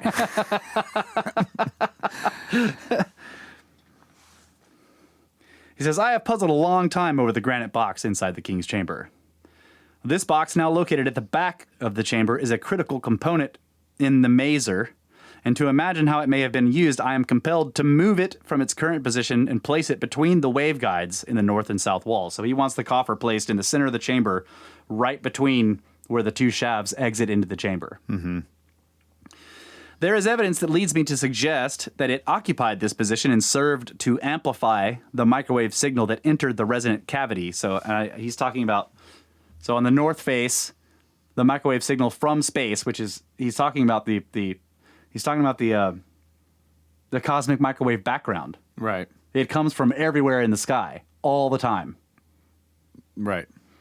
And it's basically the frequency of hydrogen. So it's coming in and goes down the northern shaft, and if the coffer is there, it comes out of the northern shaft and enters the coffer. Yeah, it kind of becomes that's what is the amplification part. The coffer is the lensing, yeah. Yeah. That's supposed to make it coherent. Yeah. He says, most of us are, to understand how the granite box may have functioned, it would help to understand the basic principles of how optics function. Normally, we associate optics with visible light. Most of us are familiar with telescopes, binoculars, spectacles, with the exception of mirrors, naturally assume that we should be able to see through them. But that is not always the case. The material from which an optic is made depends on the wavelength of electromagnetic radiation that is passing through it. That's right. As humans, we are equipped to see electromagnetic radiation or light that lies in what we call the visible spectrum. There is light, however, below and above the visible spectrum that we are not physically equipped to see. If we were, we would be able to see through some of the opaque materials that allow these wavelengths to pass freely. In other words, there's plenty of material that's transparent to other wavelengths of light. Yeah. We only see less, like within 1 octave. Yeah. I mean, that's tiny. Yeah. For example, the wavelength of a neodymium yttrium arsenate garnet laser is 1.06 microns. Optical components that pass light of this frequency also pass visible light. A CO2 laser, on the other hand, causes global warming. No, it has a wavelength that is 10.6 microns, 10 times greater than that of a visible light laser, and the most efficient and cheapest material for passing CO2 laser light is gallium arsenide, which humans like you and I cannot see through. If we want an example of a material that is opaque and yet passes electromagnetic radiation, we have to look only as far as the kitchen cabinets for the containers that we place in the microwave oven. Microwaves pass through an opaque dish and heat the food it contains. The granite coffer, densely opaque to us, would allow electromagnetic radiation invisible to us to pass through it. Having a material present that allows microwave energy to pass through, we can apply the basic principles of optics that affect all wave phenomena. including electromagnetic radiation. These principles are reflection and refraction. Reflection, of course, is a look in the mirror. Refraction explains the focusing of a lens, such as a magnifying glass. For instance, lenses are ground with a curvature that refracts light in such a way that it is either focused or diverged, depending on the application. Eyeglasses are ground so that they focus the light rays that pass through them, bringing objects into clearer view. There is evidence to suggest that the granite box could refract electromagnetic radiation as it passed through the box's north and south walls. Though fully accurate measurements for optical characteristics have not been made on these surfaces, Piazzi-Smith's measurements show that the grinding on these surfaces produced a concave surface. Manufactured in such a manner, the coffer, positioned in the path of the incoming signal through the northern shaft and with oscillating crystals adding energy to the microwave beam, may have served to spread or diverge the signal inside the box as it passed through the first wall. Within the confines of the granite box, the spreading beam would then interact and stimulate the emission of energy from the energized or pumped hydrogen atoms. That's really cool. That's really awesome to me. If we follow a straight line across the king's chamber from where the northern shaft enters, we find a feature cut into the granite wall that closely resembles a horn antenna, much like a microwave receiver. Passing through the opposite wall of the coffer, then, the radiation picks up more energy, was once more refracted, by the other side of the coffer wall, the other side of the coffer, it's refracted again, and then focused into the horn antenna, which is the mouth of the southern shaft. Oh, okay. The mouth of this opening shows signs of being severely damaged. Because of the curved geometry of this opening, somebody in the distant past probably found it necessary to hack away some of the granite in order to retrieve the gold or gold-plated metal lining. Oh. Nevertheless, what is left unmistakably identifies this feature as the receiver of microwave energy that entered the chamber from the waveguide in the north wall. Wow. So he's thinking that old Mamun got in there and or yanked somebody, all the gold lining out of the somebody out of the waveguide. Yeah, somebody got in there and that may explain the scrape marks. Running if they down were the reaching sides, things up there and dragging those iron plates with gold on them down the. Interesting ideas. Yeah. That's cool. Okay. Chapter 11, a hydrogen generator. He says, I am indebted to Rudolf Gantenbrink for his exploration of the southern shaft in the Queen's Chamber. I can understand his frustration at not being allowed to explore further inside the Great Pyramid, but I am delighted that his discovery at the end of the shaft provided conclusive evidence for what I'm about to discuss in this chapter. Without hydrogen, this giant machine would not function. It was the medium by which the energy drawn through the Great Pyramid was converted and transmitted to the outside. The hydrogen for the generation of the maser was generated by a chemical reaction in the Queen's Chamber.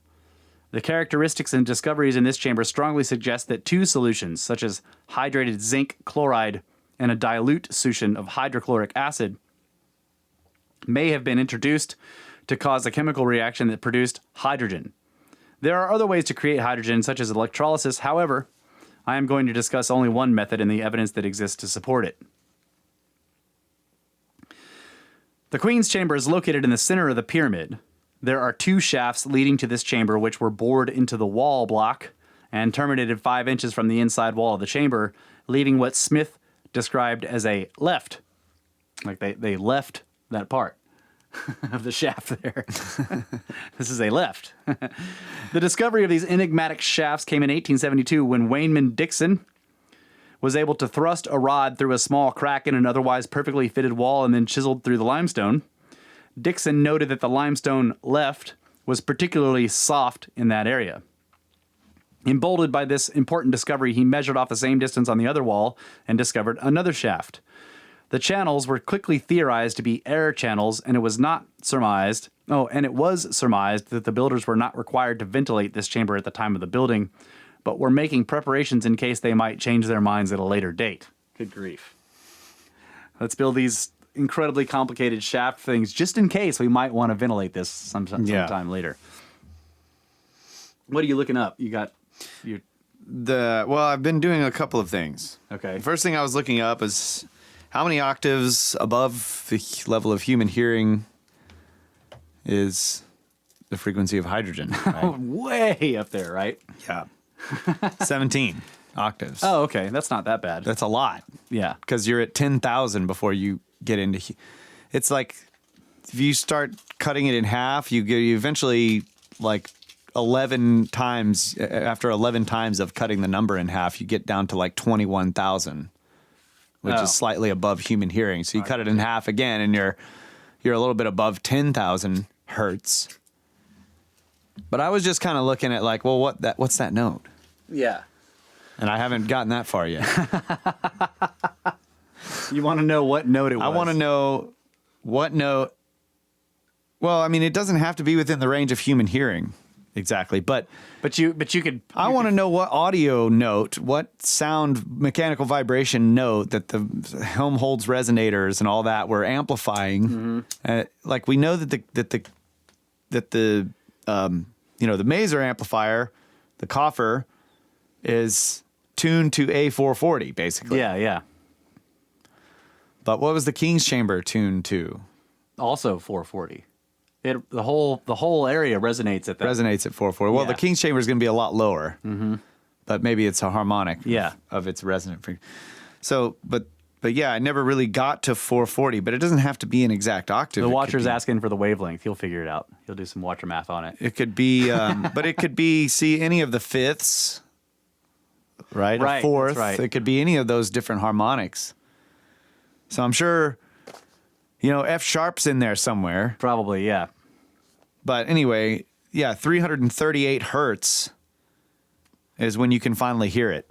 And that's 12 octaves below its actual number. And what's 338 hertz? You It's don't know. really close to A440, Oh, right? that's It's 100 hertz lower than A440, so it's probably Yeah. Huh. F sharp. I don't know. So hydrogen is F sharp, basically. No, like what 12 is- octaves up? Yeah, what note is close to 338 hertz, watcher? Anyway, Wow. that was one thing I was doing. And the other thing I was doing, what was I doing? I was thinking about the reaction between limestone and hydrochloric acid, Yeah. which is going to be really fast and really powerful and Right. really destructive. Yeah, that's what I was thinking too. My main problem with this idea is the hydrochloric acid. It couldn't have possibly come into contact with the limestone except for by accident sometimes. Yeah. The reaction between limestone and hydrochloric acid is an acid-carbonate reaction producing a salt, carbon dioxide, and water, also creating climate change. Limestone is chemically known as calcium carbonate and has the formula CaCO3. Hydrochloric acid is an acid, yes, and is written as HCl. Yeah. But okay, so Yeah, so it makes when calcium carbonate and hydrochloric acid reacts, the following is formed: calcium chloride, soluble salt, carbon dioxide, CO2 gas, and water, H2O. right. So he's talking about mixing hydrated zinc chloride and a dilute solution of hydrochloric acid. So if it's They would have had to do this inside granite.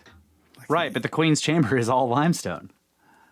Petrie did find like some random granite block, and he was like, "What was this for?" Yeah. I found that in the descending passage. Yeah, with the hole in it, and then there's the granite that's down in the well shaft. That's right. Yeah. Okay, so he says the channels in the Queen's Chamber were quickly theorized to be air channels, and it was surmised that the builders were not required to ventilate the. Yeah, okay. They were making preparations in case they might change their minds at a later date. While some Egyptologists have proposed that the shafts leading to the Queen's Chamber were included in the design to provide air to that chamber, there is a simple and obvious fact that proves this theory to be wrong. A shaft cannot pass air from the outside to a chamber if the shaft is blocked at both ends. That's right. Yeah. As the Queen's Chamber shafts are. Therefore, it is amazing that such a speculation would even be made. Even if these shafts were open at both ends, they do not have the most efficient design to be air shafts, although it could be argued that the shafts were built on an incline to make the shortest route to the outside a horizontal. Although it could be argued that the shafts were built on an incline to make the shortest route to the outside, So he's saying that it's an incline gives it the shortest passage To get out. Right. But not the easiest passage. Right. He says a horizontal, albeit longer shaft would be quicker and easier to build, which Yes, is totally absolutely. true. You just build it all in the same course. You just don't even put blocks in there. Yeah. Right. Yeah. Just don't cut those blocks. Put the blocks in there. Yeah. So E is the closest. E4. Closest to 338 hertz at A440, which we're going to assume. See, you conspiratards out there who've been hitting me up about the idea that, it used to be 432 was A, and that the Nazis had something to do with moving it to 440, so they stopped us all from, I don't know. From resonating with the universe. Right. Come on. King's Chamber. Is King's 440? Chamber. Yeah. 440. I'm not buying it. Okay. You guys have to work harder to convince me. Yeah. And You know who you are. 432 is that a lower frequency or a higher? It's lower, and I tuned my guitar to that, and tried to write a song, and So it was could it terrible. have been 432? Oh, I'm joking. just joking. I did tune it to that, but I didn't notice anything amazing. Right. Could it have been 432, and then when the whole chamber widened from the explosion, now it's 440? Could have been, but the box. Yeah. He hits the sides of the coffer with his Korg tuner. It's missing a corner, bro. It's fucked up. Doesn't sound right anymore. I know, but I'm thinking that the resonant quality he's listening to is actually the wall of the box, Yeah, I agree. right? Making the sound wave. It's not this specific airspace inside. Yeah, you're right. It's not the enclosure of the box. It's Right, the box it's the itself. dimension of the wall that's Yeah, vibrating, yeah. like the string, Yeah, the tension and the size of the string. right. Okay, he says Piazzi Smith is credited for noting another anomaly in the Queen's Chamber. There were flakes of white mortar exuding from stone joints inside the shafts. Gantenbrink finds that too. Analysis of the mortar found it to be plaster of Paris, which is gypsum or calcium sulfate. Smith also described this chamber as having a foul odor, which caused early visitors to the chamber to beat a hasty retreat. And it was assumed that tourists were relieving themselves. Good grief. Just take a piss in the corner of the Queen's Chamber. Oh, Yeah, it had this ammonia smell. okay, yeah. There was different type of relief. It was me. You're thinking it was that? That's what I thought he meant.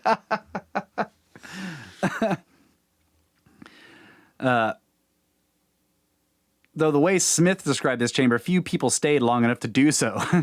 However, as I will make clear, this odor may not have been the result of unhygienic conditions, but of the chemical process that once occurred in the Queen's Chamber. We gotta take a break. Okay. Really? Yeah. Oh, yeah. We've done 2 segments and we're at an hour and a half. Oh, God.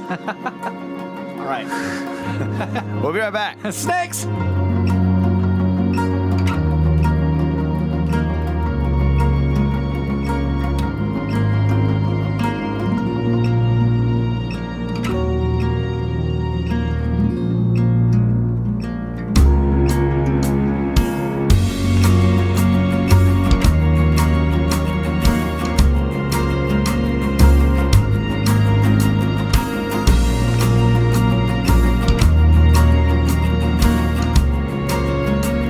Back. Brothers of the Serpent podcast. Still looking at the Giza power plant by Christopher Dunn. We figured it out! Trying to understand what this thing was for. I still want to know how old it is. Like, all this power plant stuff is very fascinating, but I'm still like, how old is it really? You know? He keeps calling them Egyptians, but I'm like, were they Egyptians? That's just what you say, but Right. was it Egyptians necessarily that built this Yeah. thing? Whoever they were in Egypt. Yeah. What we call Egypt now. Right. Yeah. Yeah, exactly. All right. So we ended with bad odors in the Queen's Chamber, not made by tourists pissing in the corners. One of the greatest mysteries of this chamber has been the salt incrustations on the walls. It was up to 1/2 of an inch thick in places. And Petrie took it to account when he made measurements of the chamber. The salt was also found along the horizontal passage and in the lower portion of the Grand Gallery. So the horizontal passage is what goes from the ascending passage into the Queen's Chamber. Mm-hmm. And in the lower portion of the Grand Gallery. So how did the salt come to build up on the walls? Those who have... I think that's right. I could be wrong on that, the horizontal passage. I always assumed that was... I think that's right. Yeah. The passage leading to the Queen's Chamber. Right. From the bottom of the Grand Gallery. Yeah. It's the only one. Yeah. That's horizontal. Right. Yeah, I guess because the quote-unquote horizontal passage into the King's Chamber is called the antechamber. Yeah. Yeah. Okay.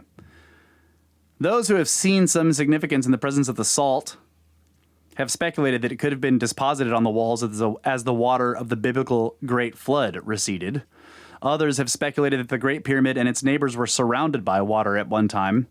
There has been no evidence, however, to support such speculations. In fact, one researcher, after clambering over the sides of the Great Pyramid looking for watermarks, concluded that such speculations were groundless.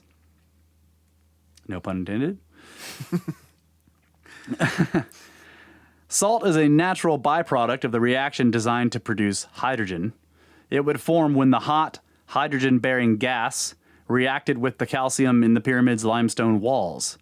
If the half-inch of salt on the Queen's Chamber walls were the result of repeated inundations, not of water, but of chemicals, those used to create the fuel that powered the plant, it is unlikely that any of this chemical fluid would find its way into the bottom part of the Grand Gallery. The orientation of the passage leading from the Queen's Chamber would take the chemicals down into the well shaft and into the subterranean pit. Because the greatest concentration of heat would be inside the Queen's Chamber, with a gradual cooling off as the gas made its way into the Grand Gallery, the buildup of salt would diminish along with the heat. This process would account for the presence of salt in the Queen's Chamber and other parts of the pyramid, and also for its uneven distribution in these areas. That's what Mamun was after. The salt? The gold that coated all the limestone. Yeah. All of it. Yeah. Because you can't pour hydrochloric acid on limestone. It would just... But there were some spots that did leak a little bit. Yeah. So there were salts on the insides, underneath the gold plating. Yeah. Well, and what he's saying is that the gases that are generated from like let's imagine you had a gold floor. So the chemicals are pouring in through the shafts. They are having to leach through the ends. They get onto the floor and then they start that reaction. Then you get this hot hydrogen gas, and that starts to deposit salt on the walls. But you can't have acid leaching through a limestone block. Yeah. I mean, it will. Yeah. For a little while. Yeah, it's going to melt it. That's right. Yeah. But he says the kind of salt that is created in a chemical process depends on the chemicals involved in generating the gas. I am not going to argue for a particular combination of chemicals and say that is the combination the ancient Egyptians used. But I will present one feasible combination suggested to me by a chemical engineer, with the understanding that the pyramid builders may have used a different one. Before I proceed, however, we must consider the material the pyramid builders used to bind those limestone blocks adjacent to the shafts in the Queen's Chamber. We remember that Smith noted a white, flaky material exuding from the joints in these blocks. He was sufficiently interested in this material to have it chemically analyzed, and it was found to be gypsum, or plaster, of Paris. However, it is possible that this material was not used by the builders in this area at all, and if not, then we are provided with another clue to the real purpose of the Queen's Chamber. Let us briefly detour in order to find out a little more about exactly what plaster of Paris is and how it could have come to be in the shafts of the Queen's Chamber.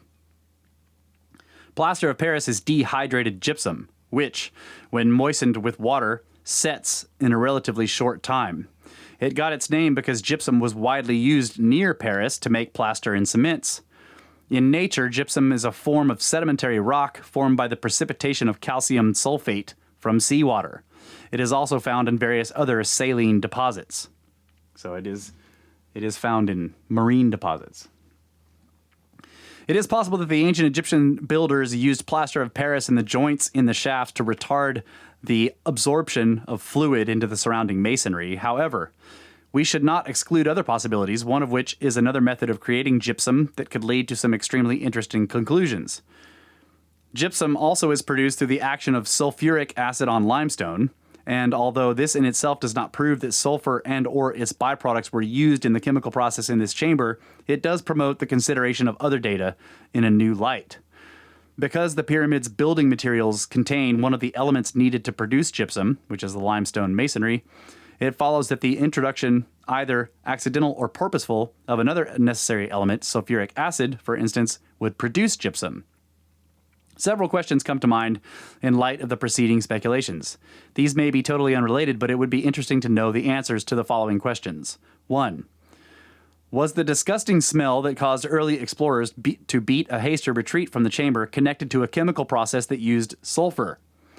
Hydrogen sulfide is particularly odorous, exuding a smell similar to rotten eggs.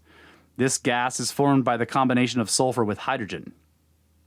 While early explorers expected to be confronted with a certain amount of bat dung inside the pyramid, it seemed as though the smell in this particular chamber was more pronounced than in the rest of the pyramid. Again, the composition of the salts on the chamber's walls may help clarify this investigation, as sulfur-bearing compounds may have formed these salts.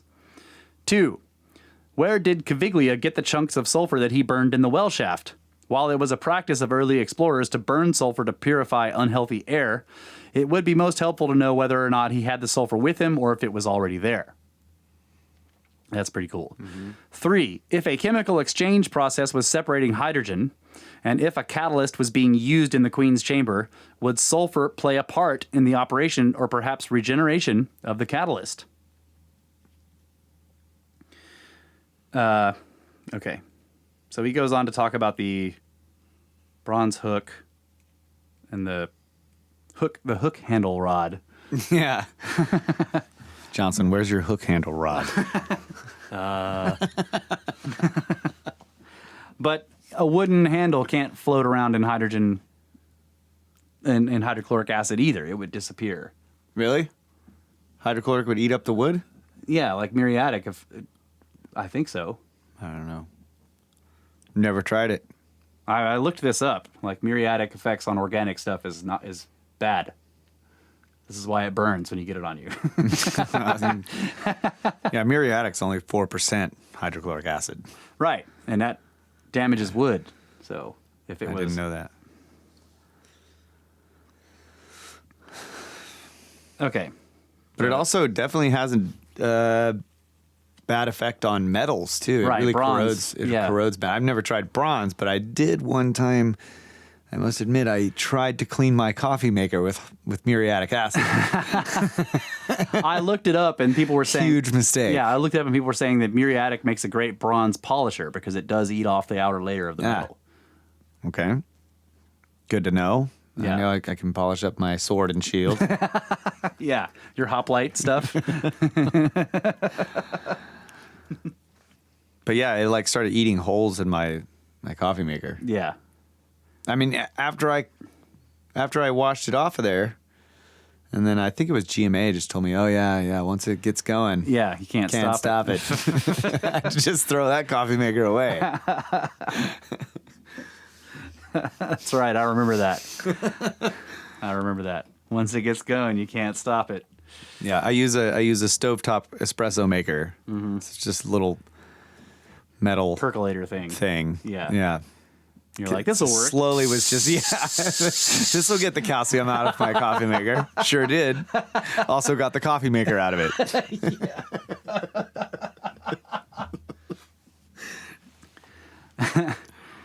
The watcher's saying sulfuric acid is only containable by Teflon at all temps and concentrations. Stainless steel has good corrosion resistance because of the presence of silicon. Silicon is the key to resistance to sulfuric acid. Well, there's plenty of silicon, silicates. Silicates, crystals.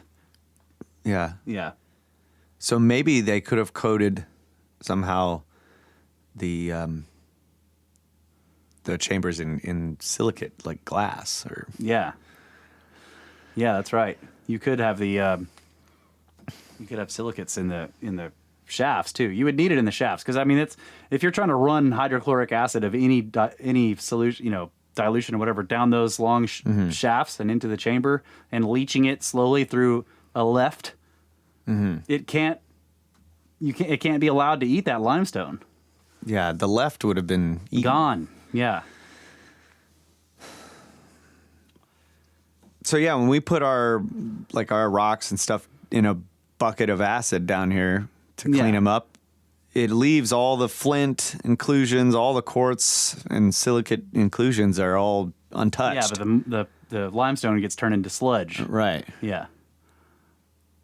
Makes for some really cool rocks. Afterwards. Yeah, it does. Cleans up those sedimentary fossils quite nicely. Yeah. Okay. He says the recent. But again, he isn't. Sorry to interrupt. No, that's all right. He isn't arguing for any Particular one chemical process. Yeah, that's what I they would have had to have used one that wasn't destructive to the limestone. Yeah. Yeah. And I think there's something about the floor of the Queen's Chamber too, if I remember correctly, that I can't remember that the floor is damaged. Yeah, we got to go. Yeah. We just got to go there and look at it. Right. The recent investigation by Tom Danley in the Great Pyramid took him into the Queen's Chamber, where he tested the southern shaft using an acoustical device. By calculating the time it took for the sound wave to travel the distance of the shaft, bounce off of the quote-unquote door, and return to the sensing device, he was able to determine the length of the shaft. But Danley detected something else. The device heard a secondary echo. This echo was produced by the sound squeezing through the small gap at the bottom of the door and traveling through into the space beyond, the space where Gantenbrink had offered to go with another robot but was denied the opportunity. Danley's instrument told him that the sound wave traveled another 30 feet before bouncing back to the source. Ha! Sounds like the Scan Pyramid's Big Void. Yeah. Sounds like Zahi Hawashole faked his little demonstration. Yeah. Yeah. Notwithstanding the fact that there is no tangible evidence of what lies beyond Gantenbrink's door, what has been discovered fits extremely well into the power plant theory. It also allows us to extrapolate for the present what lies hidden from view and predict what further explorations may be uncovered when the block Gantenbrink discovered is finally penetrated. A hint of what might be there came in 1992 when a French engineer and Professor Jean Leroux-Kirisel and his team conducted ground-penetrating radar and microgravimetry. Microgravimetry? I don't know how to say that. Tests in the short horizontal passage that leads from the descending passage to the subterranean pit. He detected a structure under the floor of the passageway, which he analyzed as possibly being a corridor oriented south-southeast, north-northwest, and with a ceiling at the same depth that the descending passage would have reached had it been continued. Hancock and Bavall report on Carisel's findings. Quote, "Nor was this all. A second very clear anomaly, a mass defect, as Carisel calls it, was detected on the western side of the passageway 6 meters before the chamber entrance. According to our calculations, this anomaly corresponds to a vertical shaft of at least 5 meters deep with a section of about 1.4 meters very close to the western wall of the passageway. In short, what Carisel believes he has identified off the subterranean chamber's entrance corridor is something that looks very much like a completely separate passageway system terminating in a vertical shaft. His instruments may have misled him, or, as he himself admits, he may merely have picked up the traces of, quote, a large volume of limestone dissolved by the action of underground water. In other words, a deep cave. Alternatively, however, if the mass defect turns out to be a man-made feature, as he strongly suspects, then it may lead to very interesting developments." Yes. A completely So separate... fence it off and just don't really let people down there anymore. Right. But dude, yeah, that's awesome. So I was thinking about, all of the underground tunnels and everything, Yeah. right? It's as though that weird tunnel that just goes like 30 feet or something, or 60 feet and just stops. Yeah. And then the shaft that goes down and just, it's like they were going because they know where these other tunnels are that they can connect to, but they get close enough and they're like, okay, stop there. Yeah. Yeah. Exactly. And it's like, I don't know. If we really need to get to it, we can come from the other side and just dig a few feet. Yeah. And we'll That's true. Break yeah. it and we'll Close get it. in. Don't open up into it, but we can make it to where we can get in here real quick. If Right, we need to. because they have other tunnels that lead to these places. Yeah. Good point. Yeah. And if you have a shamir, you just Yeah. close it back up. And you're Right. done. Wow. Seal that thing back up. Looks like natural stone.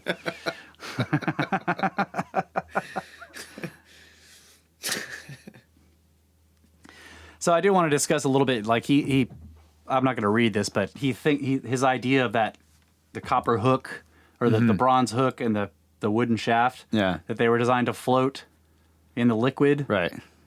And when the liquid was at the right levels, the bronze hook would make a contact between the two, like quote unquote handles on the door, Right. so that the guardians of the pyramid could tell if there was enough liquid in the shaft, and if there wasn't, they would pour more in there until they got contact again. It was like a sensor. Yeah. I just have to wonder what how long would that assembly last in hydrochloric in a dilute solution of hydrochloric acid or in hydrogen sulfide or whatever, Yeah, I zinc don't know. sulfide, whatever it was, the other chemical that he talked about. And what you would really need is sort of like a rheostat. I mean, Yeah, you want to know what the level was, not just on right. off. Yeah, because as soon as it started draining, it would turn off. Yeah, But I'm not sure I'm not completely clear on what his whole idea of that is. But I mean, yes, you would need a flow. You would need. some kind of Well, float. I think what he's suggesting is like this is some kind of mechanism to tell them how full it was. Right. Yeah. I just don't know. You would kind of want it to be maybe the piece of wood is actually like it wicks it up, Oh yeah. and so it's. I mean, it's wouldn't the resistance? acid make contact across those copper? You wouldn't need anything. Yeah. The acid would have a. But yeah, maybe that's what the stick is to wick it up, and that's going to tell you like how much resistance is in the wood, based on how damp it is or something. Yeah. Okay. I don't But know. I was just thinking, like, if the acid was up to the level of those contacts, Yeah, it would make right, it would cross and explode. yeah. I don't know. Yeah, but yeah, I think the idea is that those. I just think that those things were put in there somehow afterwards. I think they were treasure hunter people. They were using those to fish out the iron plates covered in gold. Right. From the other side of the shaft. I don't know why there's a stone ball in there though. Yeah. Yeah. The stone ball may have been some kind of. I think he talks about that actually. The stone ball. He does mention something about the stone ball. Where was that? Yeah. Yeah. But it is weird. There's just Yeah. so many weird things. Yeah. I don't know. I kind of like the hook handle rod idea. That they were fishing stuff out with it. Yeah. Johnson dropped it. Yeah. Some Johnson dropped it and then never told anybody. And that's why the pyramid blows up eventually. Because, like, seriously, there's a freaking bronze hook handle rod in there. if you're building this thing up and this was the point, you're building that little tiny tunnel into it. Yeah. So there's Johnsons walking past this open tunnel built into the power plant. Yeah. With tools in their hands every day. Somebody's going to drop something down there. Yeah. And not say anything. Yeah. Once there was a stone ball that vanished from the job site. Johnson is not going to go to the foreman and be like, I dropped a stone ball down that shaft. Right. It's now 300 feet long. Yeah. Whatever it is. But some foreman's doing a cool tool count. He's like, we only have 431 stone balls. Somebody's got. Where's the. Exactly. Never. It was finally found. Eventually, it was found. Yeah. By Wayman Dixon. And the hook handle rod was a device used to fish tools out of this tunnel on a regular basis. Yeah. That tool also vanished one day. Yeah.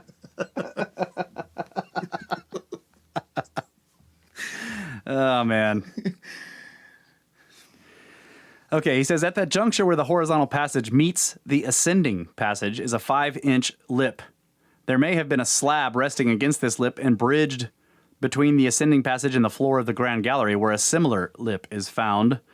Slots in the sidewall indicate that there may have been supporting members for this slab, which would have had holes drilled into it to allow the gas to rise into the Grand Gallery. At this juncture and to the west, a hole in the wall leads to what is known as the well shaft. Perhaps the well shaft is the only feature of the Great Pyramid that has been accurately named. Spent chemical solution from the Queen's Chamber would have flowed along the horizontal passage and down the well shaft into either the grotto or, if the shaft at that time connected to the lower descending passage, the subterranean pit below. The lip and a bridging slab would have prevented the fluid from flowing down the ascending passage. One of the questions that always arises regarding my theory about the Great Pyramid, and one that should be on our minds at present, is what happened to the original equipment that sustained the operation of the power plant. While it is a generally accepted belief that some objects have been removed from the Great Pyramid, it is impossible to define exactly what was removed, when it was removed, and who removed it. Tradition teaches us that it was a king's mummy and vast treasures that made grave robbing such a lucrative business in Egypt. However, considering the proposition in these pages, other treasures removed from the Great Pyramid were far more valuable than the funerary trappings that accompanied an Egyptian king. Why these objects were removed and by whom I cannot say, but the features we examined from the King's and Queen's chambers and from the Grand Gallery and its juncture with the horizontal passage lend themselves to speculation that objects were there and provide us a clue as to what these objects were. As I have just argued, I believe these objects were part of a great machine, the Giza power plant. The evidence in the Queen's Chamber alone points to a finely tuned operation that uses a chemical reaction to generate hydrogen. Let us review this evidence. 1. 5-inch lip at the juncture of ascending passage and horizontal passage. This could serve to prevent waste from flowing down the ascending passage. 2. A drop in a horizontal passage floor level before it goes to the Queen's Chamber. This would allow chemicals to pool inside the chamber and wick up the evaporation tower, which is the weird niche that's in the back of the Queen's Chamber. Yeah. Also looks a lot like the corbelled ceiling of the Grand Gallery. Exactly. Yeah, I noticed it's that like too. a little cross section of the Grand Gallery. Yeah, exactly.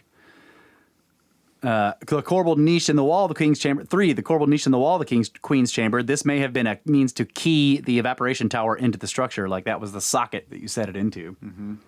4. Shafts leading to the Queen's Chamber, but not quite connected to it. These could have been supply shafts for chemicals needed in the reaction. The shafts would allow chemicals to enter the chamber and prevent evolving gases from escaping. Now, that's a good point. If you were generating gas in the chamber, then your entry shafts for the chemicals that you're using to generate the gases, you don't want those to be an exit path for the gas. Right. So leaving the left in there makes sense, except that we can't use hydrochloric acid on that limestone. But if you were using some chemicals that could leach through the limestone very slowly, And just constantly produces gas. it's constantly producing gas that can't escape back up those shafts. That's I Genius. find that totally plausible. Yeah. What number was I on? I don't know. 5. I'm guessing. Let's see. 1, 2, 3, Seth. 4, 5. Yeah, 5. 3 Seth. Stone ball, a grapnel hook, and cedar-like wood. The wood and hook assembly could have served as a floating contact to signal the need for more chemical. The stone ball may have been used to prevent erosion of the left as the channel filled with fluid. Not I sure don't how that would understand. work. Yeah, because the fluid would go around the ball and still erode the left. Well, I mean, it would erode it if it's acid. I just don't know how big the ball is. So. Yeah. 6. Flakes of gypsum exuding from joints in the shafts. This substance probably resulted from the chemical reacting with the limestone, suggesting the use of sulfuric acid. So it's like he mentions hydrochloric acid, but now he's saying sulfuric. I don't. Well, he was just saying Could be some one way to do it is Yeah. blah. You know, use this and this, and you get. Okay. 7? 7? I'm adding these numbers because these are just bullet points, and so I'm putting numbers in there. Okay. Which is why I'm having to guess, because they're not actually there. Okay. 7, corbelled buildup of salt crystals on the walls and ceiling of the Queen's Chamber, horizontal passage, and lower level of Grand Gallery. This buildup was likely the result of gaseous vapor passing across the limestone, reacting with the calcium in the limestone, and giving up water and impurities. This was a byproduct from the drying of the gas. So he was saying that, like, when a lot of these chemical processes, you end up with wet hydrogen gas. And they don't want that. They don't want a bunch of water vapor. They want, you want like pure hydrogen as you can get. Right. So the salt incrustations would have been an unwanted byproduct of a process that they needed to happen. You see what I mean? Yeah. Like, you need the limestone to leach the water out of it. You want it to dry it up, but you don't want this. You don't want the stuff. salt, but that's the result. That's the result of the Yeah, so drying. eventually your power plant's not going to work anymore. Yeah. But you still build it. You got to send Johnson in there with a scraper. That's right.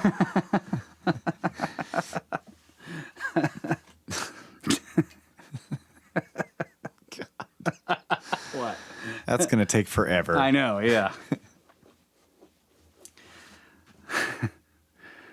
8. Well shaft bored from the juncture of the Grand Gallery and the horizontal passage down to the grotto. This was probably either a waste removal shaft or an overflow shaft.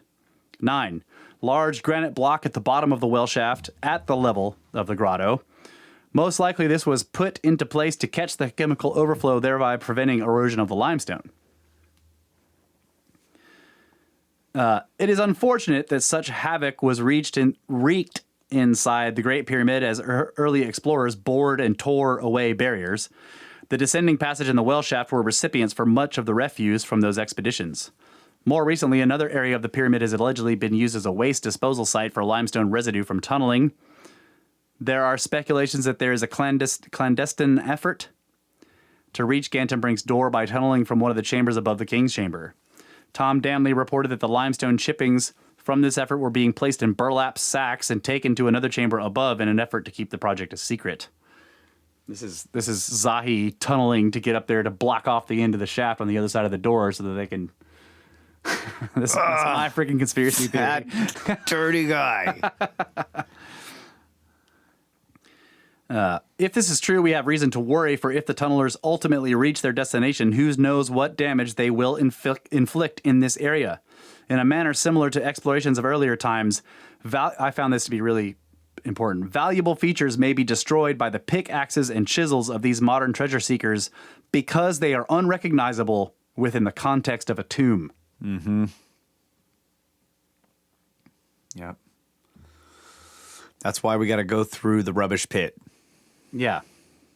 Chip by chip. Oh, man. People were making, like, you made a meme of the dig out the slots. Yeah. A bunch of people were making them, too. The Naruto running, dude.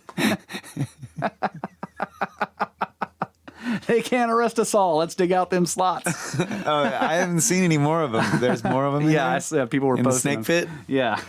Yeah. Got the silver spoon, man. Let's dig out them slots. Let's dig out them slots. Storm the Grand Gallery. They can't arrest us all. All right, let's take a break.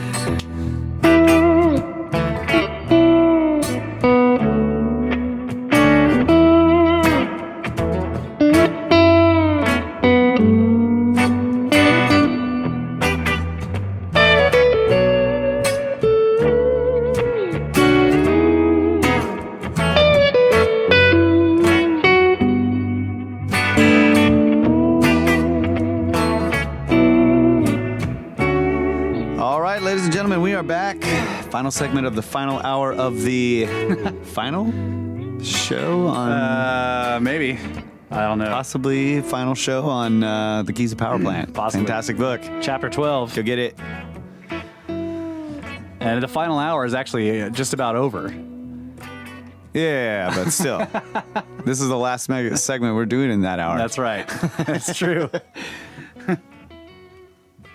All right, we're on chapter 12, Meltdown. He says the operators of the power plant, not noting that there was an interruption of the energy coming from the pyramid, had to enter the pyramid to make repairs. They spread plaster over cracks in the ceiling beams, apparently making no pretense to neatness, for the plaster was daubed on freely, almost as though they had used their fingers. The question we must ask is, would the spreading of plaster on these giant monoliths improve the structural stability of the ceiling? Or was it for another reason that the Egyptians took the trouble to seal the cracks? It would seem that if the granite beams in the ceiling of the king's chamber were suddenly to give way, a smear of plaster would do little to prevent them from smashing into the chamber. But if the Great Pyramid was a machine, a power plant, then the sealing of the cracks may make sense. Khufu glue. Khufu glue. Yeah, because I had a problem with this too, because the smearing of that plaster is not going to fix the resonance problem you're going to have after the interruption of power either. But it would fix the gas escaping. Yes, you could keep the gas from escaping, but wouldn't the vibration, like if the beams that are make up the ceiling are all broken all the way across through, wouldn't that change the... I mean, wouldn't that just completely... I mean, maybe it would still work. It'd just be a reduced efficiency or something. But if those beams are all broken all the way across and they're only being held there, like Petrie said... Maybe they broke later. Oh. Yeah. The plaster was on the granite stones that are in the chamber itself, not the ceiling, right? Or are they on the ceiling blocks? I think it's on the ceiling blocks, too. That's why they're questioning, like... The only thing he was saying, the only thing holding them in place is it's just the sheer force against the thrusting force. Yeah. Right. But there's plaster smeared on them, like they were, like it looks like repairs, but that's not going to hold those things up.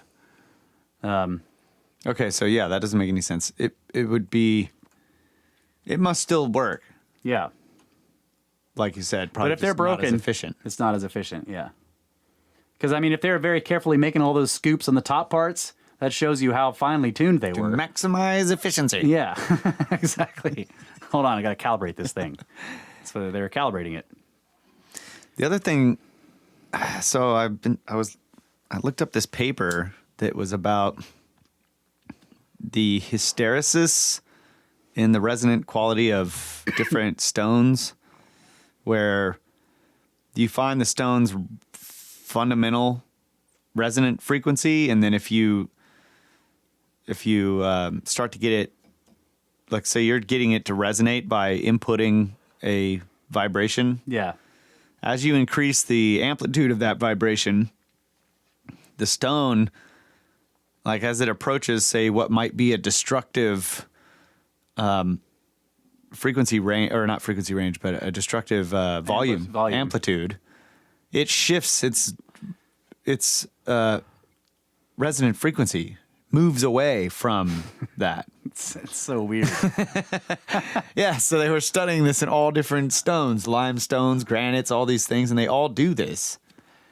Huh. It's like they start turning the energy into something else, or it's like, yeah. And I've noticed that too when napping with flint, like the sounds that it makes when you knock these pieces of flint off of a rock. Yeah.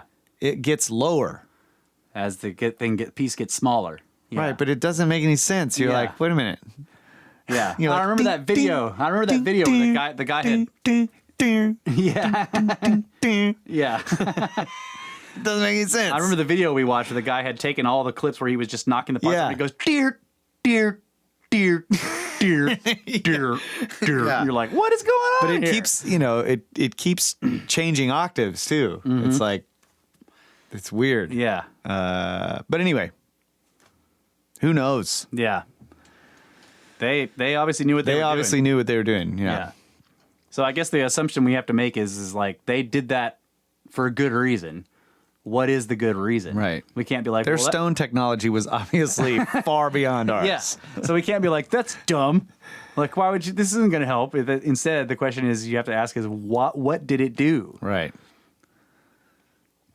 Okay. He says when Howard Vise's men blasted through tons of limestone and granite and discovered the 4 chambers above Davison's chamber, the first part they went into had a strange effect on them. They crawled out of the airspace covered from head to toe with a fine, thin, black powder. The floor of the chamber was covered with it. Analysis of the powder showed it to be exuviae, the cast-off shells and skins of insects. He says, my theory may account for this black powder. The anomalous creation of energy within the king's chamber, which forced the granite walls away from their original position and cracked the granite beams above, also may have been responsible for the exuviae in the chamber above the Davidson's chamber. Insect shells are comprised mainly of calcium carbonate, And if we look for a source of calcium carbonate in the area, we find it in the core limestone masonry itself.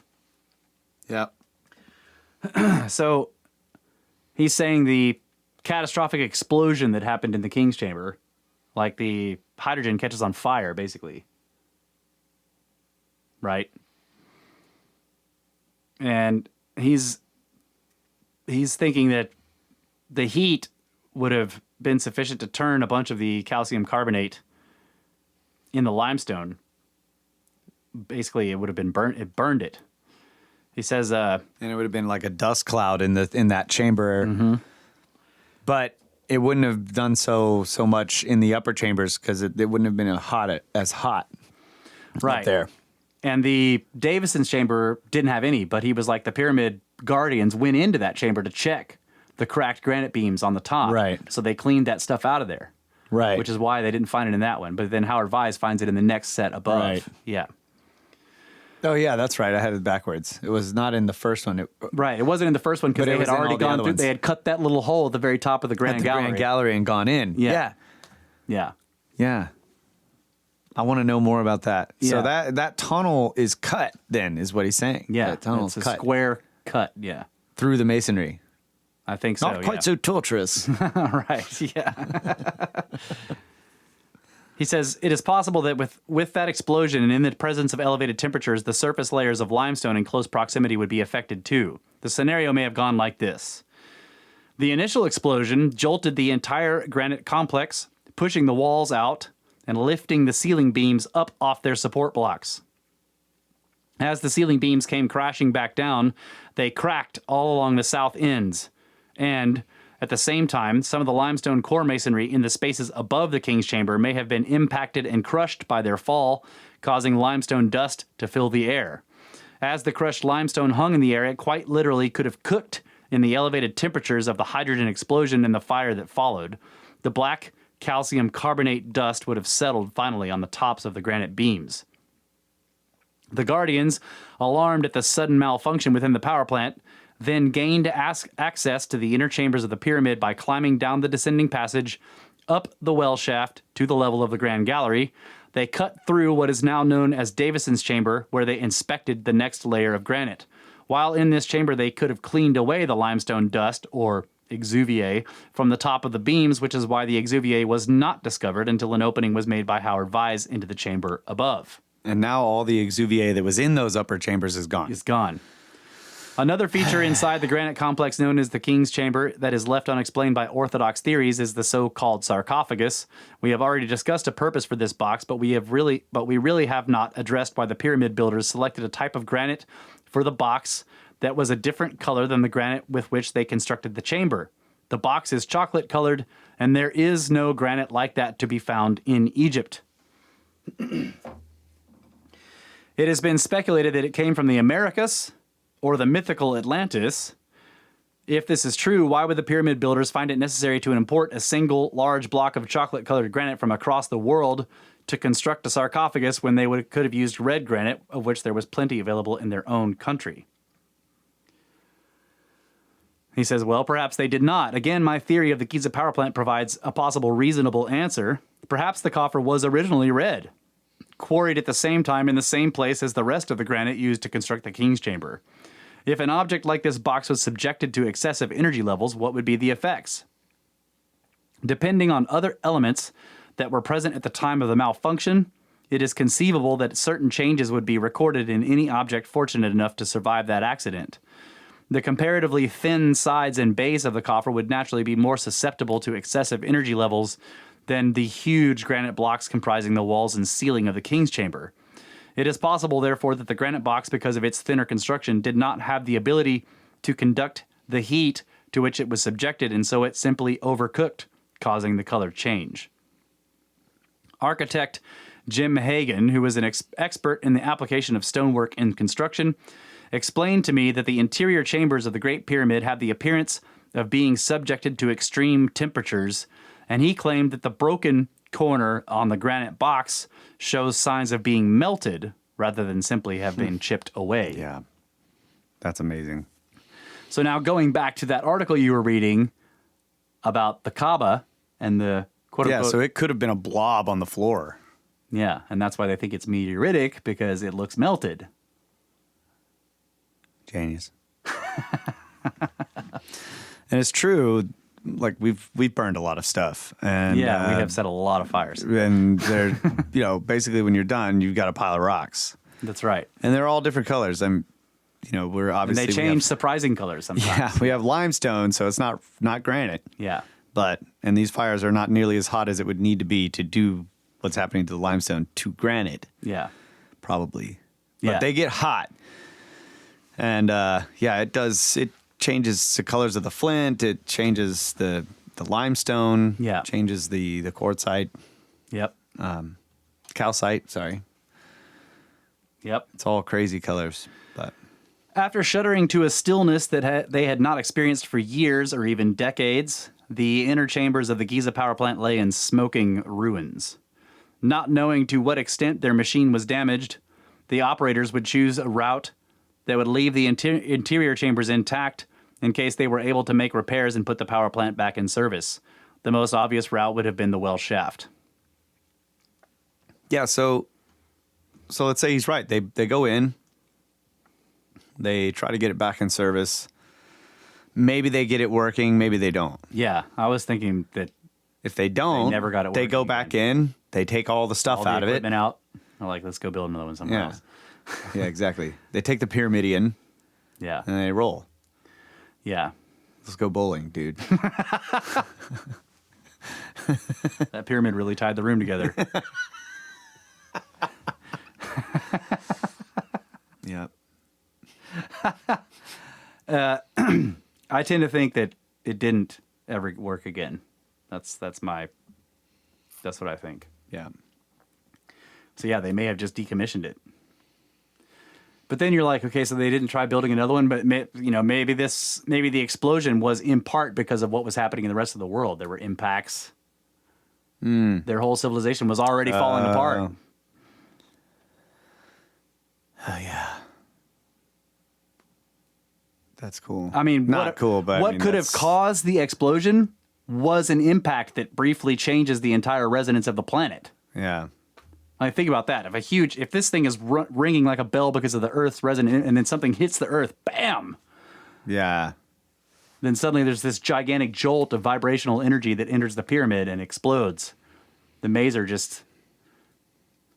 and that's what cooks the box chocolate, because you got a mazer that suddenly is super powered going through the lenses. Yeah. Or it was a supernova. Yeah. Yeah. I mean, they could have been hit by. And it just got like nailed by all this Oh yeah, yeah. these cosmic rays and all this stuff. Yeah. So their the starting input beam signal. came through. Yeah, the input signal was way too strong. Yep. I mean, a solar outburst like Yeah, Shock yeah, talked yeah. about could have caused that. Yeah. Dang it, man. This is cool. Yeah. Okay, he says Petrie presented evidence that showed the well shaft from the Grand Gallery to the level of the grotto to be part of the original structure of the Great Pyramid. Therefore, instead of having to carve out the entire length, the Guardians only had to carve their hole to the level of the grotto. When the pyramid was being built, the portion of the well that was bored through the bedrock down to the grotto would have been accessible to the workers. Once the work was accomplished, however, the constructed portion from the bedrock up to the level of the Grand Gallery would only need to be large enough to allow passage of the chemical overflow from the Queen's chamber. So what he's saying is that they, from the descending passage, they tunneled up to the grotto, and then they bricked in that last little bit from the grotto to the surface. Yeah. And then when they built the pyramid, everything after that was constructed as a small passageway, kind of like the Queen's and King's chamber shafts. Yeah. Yeah. I think that's what And he's then saying. they came through later and widened them. Widened it. Yeah. Yeah. Yeah. And this is exactly what we find when we examine the well shaft dimensions. Petrie described the constructed portion of the well shaft as being rather shoddy work. Furthermore, he could not understand why a block that was used in its construction was positioned a mere 5.3 inches from the Grand Gallery wall. And we read some of this before, where he's basically he's like there's this little tiny sliver of stone right at the entrance there. So Dunn says the technology utilized in the Giza power plant was unique and its design features find no parallel in any other structure anywhere in the world. Nevertheless, new technology does not spring into existence. It is logical to assume that before being encased in a mountain of stone, critical technological devices such as the King's Chamber Granite Complex, Grand Gallery resonators, and antechamber acoustic filters were all fully developed and successfully tested to the point where building the Great Pyramid became feasible. If we were to look for evidence that the ancient Egyptians undertook such development and testing, we need look no further than 100 yards to the east of the Great Pyramid where the trial passages are located.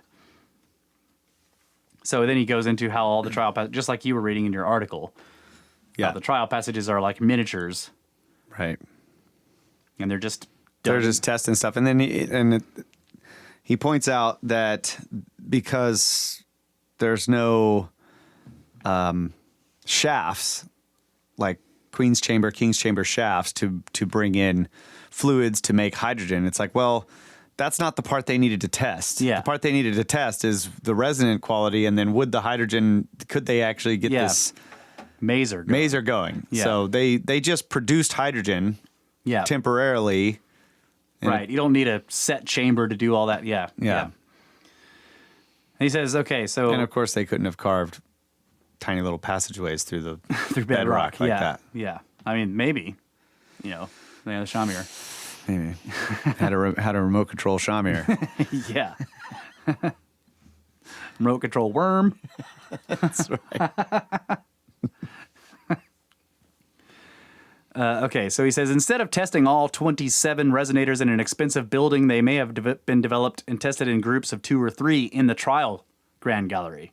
This testing may have been accomplished by simulating the vibrations from the earth and directing sound up the trial ascending passage. Then the King's Chamber Granite Complex. The development and testing of the complex, including the antechamber acoustic filter, may have been accomplished elsewhere and, for testing purposes, may not have needed to rely on the work being performed in the trial passages. Sound could have been simulated and focused through the acoustic filter to accomplish this. There are marks on the granite beams above the King's Chamber that establish their unique positions when being installed. This is evidence that it was very important that each piece be installed exactly in the same position as it was when it was developed and tested. Yeah. I think that's cool. Like that, he's finding a place where like they could have been testing 1 or 2 beams at a time and like tuning them and cutting the scoops out or whatever, and then marking them like this beam goes in position 3. Right. Facing this way and like don't screw it up, Johns. Yeah. The Queen's Chamber reaction chamber. He says there are no trial passages that correspond to this feature. There is a slight indication of a horizontal passage, but this was probably cut to test the slab that bridges the Grand Gallery and the ascending passage. Considering the function of the Queen's Chamber, the fact that this chamber was not included in the trial passages is perfectly logical. It would be a waste of time to dig a long tunnel with a chamber at the end of it to fulfill a purpose that could be handled easily in above-ground laboratories. They could have generated hydrogen without digging the horizontal passage in the Queen's Chamber, so why bother?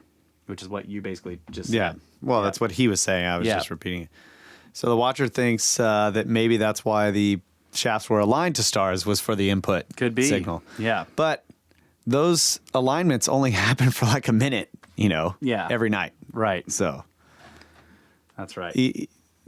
That's the alignments are not static because we're on a spinning ball. Right. Yeah, the alignments are usually being looked at in terms of equinoctial precession and stuff like that. Yeah. Un momento. Okay, skipping a bunch here. Yeah, so we're getting close to the end now. Okay, he says modern electrical power distribution technology is largely the fruit of the labors of 2 men, Thomas Edison and Nikola Tesla. Compared with Edison, Tesla is relatively unknown, yet he invented the alternating current, electrical current generation and distribution system that supplanted Edison's direct current technology, and that is the system currently in use today. Tesla also had a vision of delivering electricity to the world that was revolutionary and unique. If his research had come to fruition, the technological landscape would be entirely different than it is today. Power lines and the insulated towers that carry them over thousands of country and city miles would not distract our view. Tesla believed that by using the electrical potential of the Earth, it would be possible to transmit electricity through the Earth and the atmosphere without using any wires. With suitable receiving devices, the electricity could be reused in remote parts of the planet. Along with the transmission of electricity, Tesla proposed a system of global communication following an inspired realization that, to electricity, the Earth was nothing more than a small, round metal ball. In a letter to Electrical World and Engineer magazine, March 5th, 1904, Tesla wrote, quote, "When the great truth, accidentally revealed and experimentally confirmed, is fully recognized, that this planet, with all its appalling immensity, is to electric currents virtually no more than a small metal ball, and that by this fact many possibilities, each baffling imagination and of incalculable consequence, are rendered absolutely sure of accomplishment. When the first plant is inaugurated and it is shown that a telegraphic message, almost as secret and non-interferable as a thought, can be transmitted to any terrestrial distance, the sound of the human voice, with all its intonations and inflections, faithfully and instantly reproduced at any other point, plying light, heat, or motive power anywhere, on sea or land or high in the air, humanity will be like an ant heap stirred up with a stick. See the excitement coming." Everyone's all running around on the anthill. So he talks a little bit about the Wardenclyffe and the transmission of power. But what he's getting at really is about inventors. He's talking about how like little tiny things can just change the entire course of technology. Right. Yeah, what if we'd have gone with Edison's DC power system, like what current, we would have, we'd probably have totally different things totally different types of technology. Yeah. Not totally different, but they'd be different. Yeah. He says, if a satellite could harness solar energy, convert it into electromagnetic energy, and transmit this energy through space to be collected on the Earth, then Earth-based power plants could convert their energy to microwave energy and transmit it into space.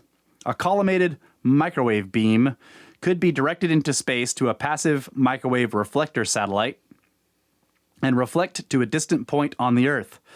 A microwave beam can pass through clouds and rain with very little attenuation. A ground-based antenna could then convert it to usable electrical power. It is even possible that a series of satellites could split that energy and deliver it to several points around the globe. Such an energy distribution method is technologically feasible, but like many other proposals for technological innovation, the funding necessary to bring it into physical manifestation is not always immediately forthcoming. The point of this discussion is that there are many viable energy systems, but those chosen for use are often the ones that make economic, as opposed to technological, sense. We must keep in mind, therefore, that what makes sense to us may not have made sense to past cultures. When we try to envision past energy systems, we have many layers of cultural blinders to see through.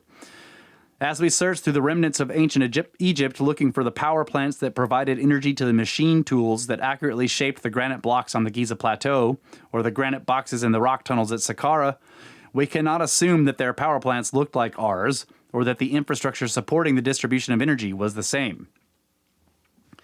Considering the extremely tenuous circumstances by which inventions are developed, promoted, and utilized, it would be very surprising to find an ancient artifact or evidence of an artifact that is identical to one we use or have used in the recent past. So the watcher thinks that the moon is that satellite. Oh, yeah, they just bounce it off the moon.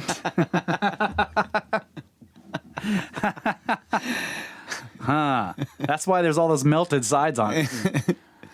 Well, first they had to shoot it with some kind of weird nuclear weapon to make bowl-shaped glass bowls. Glass bowls, yeah. And then they can... yeah. And they can... First they had to get it tidally locked. Yes, so those glass bowls didn't move around. That's right. That's why there's so many. It's because they were shooting it to different places. Right. Trying to slow the spin.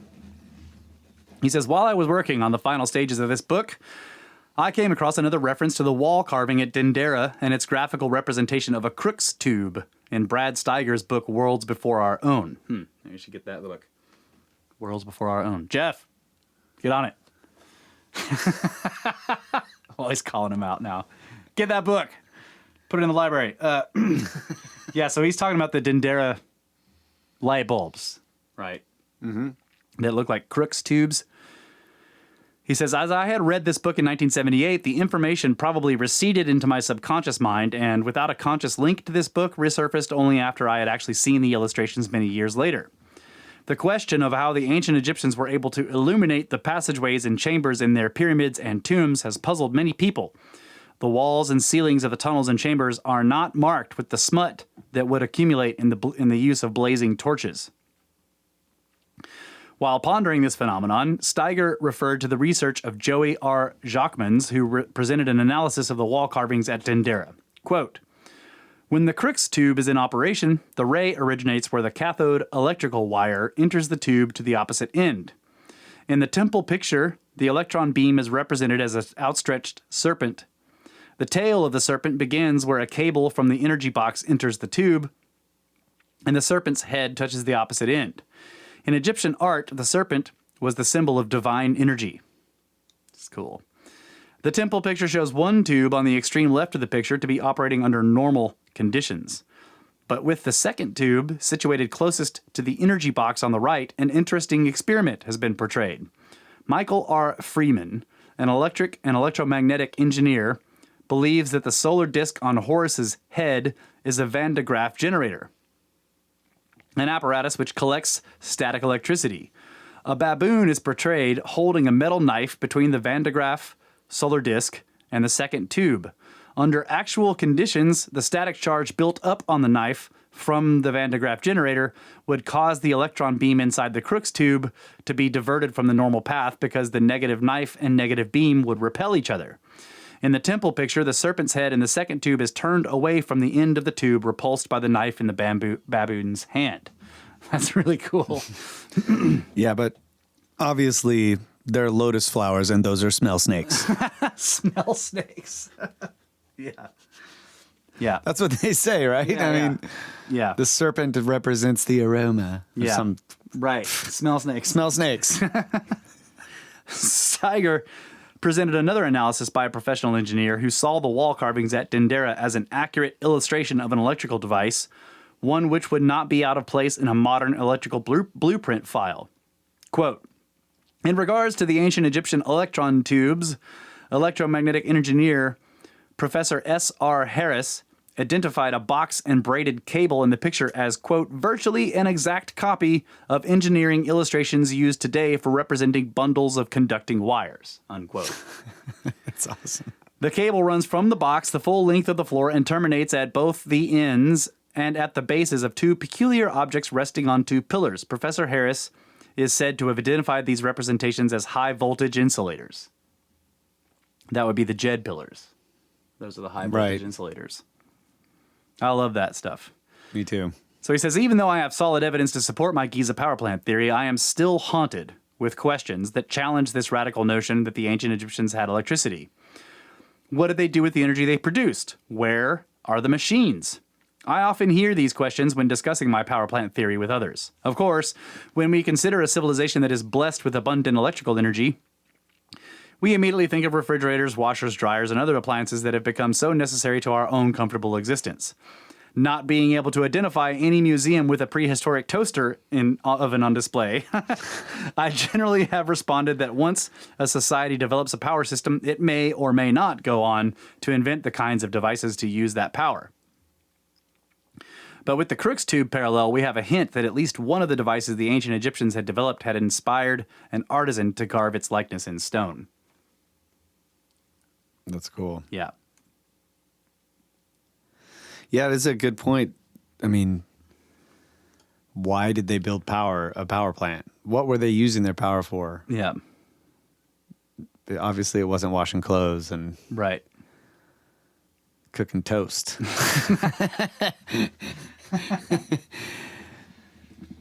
But I mean, maybe if it was, maybe those things would have come if it had lasted long enough. Or, Yeah.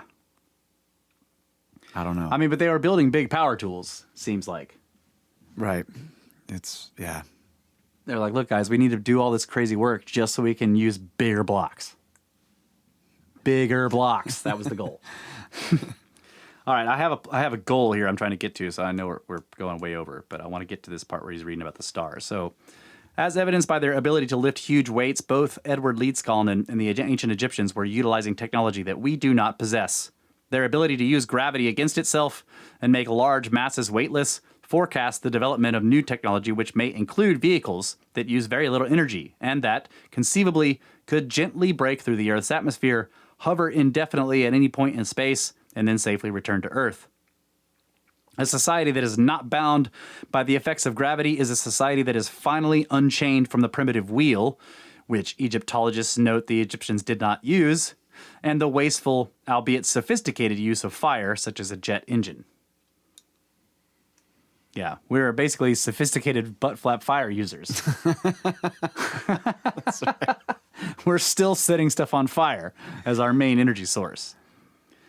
Robert Bauval is a man who dares to venture into the land of the fantastic. He has an incredible passion for his work and for the theory he proposed with Adrian Gilbert in the Orion Mystery.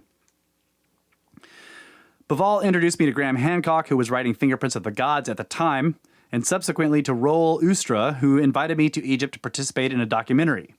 I believed in Bauval's theory, with the exception that he still maintains the tomb theory.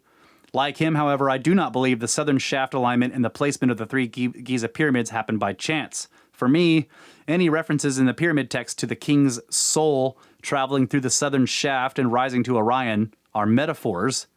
I am therefore in agreement with Bauval and Gilbert, who related the process of interpreting these hieroglyphics as analogous to reading a word processing file in a computer. Quote, this is Bauval, I guess, saying this. Anyone who has worked with a computer knows that calling up a file using a word processing program not compatible with the file being used means a garbled version of the text appearing on the screen. This is more or less what happened and in many ways is still happening with the pyramid texts and the pyramids of Egypt. We believe that the wrong program for reading them has been used. We are not talking of the translation from the hieroglyphic language to modern languages. We have the utmost faith in the work of Faulkner and others like him. We are referring specifically to the interpretation put on these texts by Egyptologists. We believe that the proper program or decoder exists and needs to be understood before we can properly decode the pyramid texts and extract their real esoteric meaning. So Dunn says, it is possible that the energy produced in the king's chamber and which then exited the southern shaft is referred to in the pyramid texts. Perhaps I had only to apply the correct algorithm to interpret it. I read on in the Orion Mystery, noting a recurring metaphor from the pyramid texts. And here's a bunch of pieces of translations from the pyramid texts. The king is a star. The king is a star which illuminates the sky. The king is a star brilliant and far traveling. The king appears as a star. Lo, the king arises as this star which is on the underside of the sky. Let's see. There can be little doubt that the pyramid texts make a clear statement that the dead kings become stars, especially seen in the lower eastern sky. They also tell us that it is the souls of departed kings which become stars. It says, be a soul as a living star. I am a soul. I am a star of gold. O king, you are this great star, the companion of Orion, who traverses the sky with Orion, who navigates the Duat with Osiris. So he's basically saying, if you think of king being analogous to power, energy, okay, and then you've got this reflector dish way up there in the sky. So you might have a brilliant satellite that you can see in the sky in a geosynchronous orbit that moves around with Orion. Yeah. That's cool. Yeah. Yeah. Is that where you were trying to get to? Yeah, I was trying to get to that, all this stuff about the king and the star. Cool. That these are actual translations from the pyramid texts. And he's like, suddenly I see a new meaning for this star. If we had put a vehicle in space for whatever reason and we were beaming energy to it, would the vehicle not appear as a bright star in the night sky? That's cool. Yeah. Heck yeah. Yeah. Part 4. I mean, there's still stuff left over. We're at the end of the book, but there's still some stuff left. Okay. There'll be a part 5-ish piece. We got to finish it off and then build one. So, yeah. All right. Anybody got a 3-foot deck on their 3D printer? Yeah. All right, you guys can get a hold of us, brothersoftheserpent@gmail.com. Go to the website, which I have just done a bunch of updates on, brothersoftheserpent.com. There is a direct link to the Discord chats now. So if you want to join Discord, go to the website, and you'll see on the right on the menu, it says Discord, the Snake Pit. Go there, and when you go to that page, you'll see who's online at the time, and there's a little connect button at the bottom. There. Chris Dunn, you should join the Snake Pit. Yeah. Come in there and Join up. I also added an entry for the Library of the Serpent. It gives you a direct link to that, which is all the papers and books and manuscripts and other things that Jeff has been collecting related to the show. So you can also check out the glossary, the snake skins, which is the all the merchandise. Donate to the Pyramid Scheme or a Patreon. Give us reviews on iTunes. That always helps. Share the shows anywhere you can. Follow us on Twitter @Snake Bros and No Vowels, SNKBRS. Join the Facebook group run by Jordan. Also, History Shift. Follow him on Twitter and find him on YouTube and us on YouTube because of him.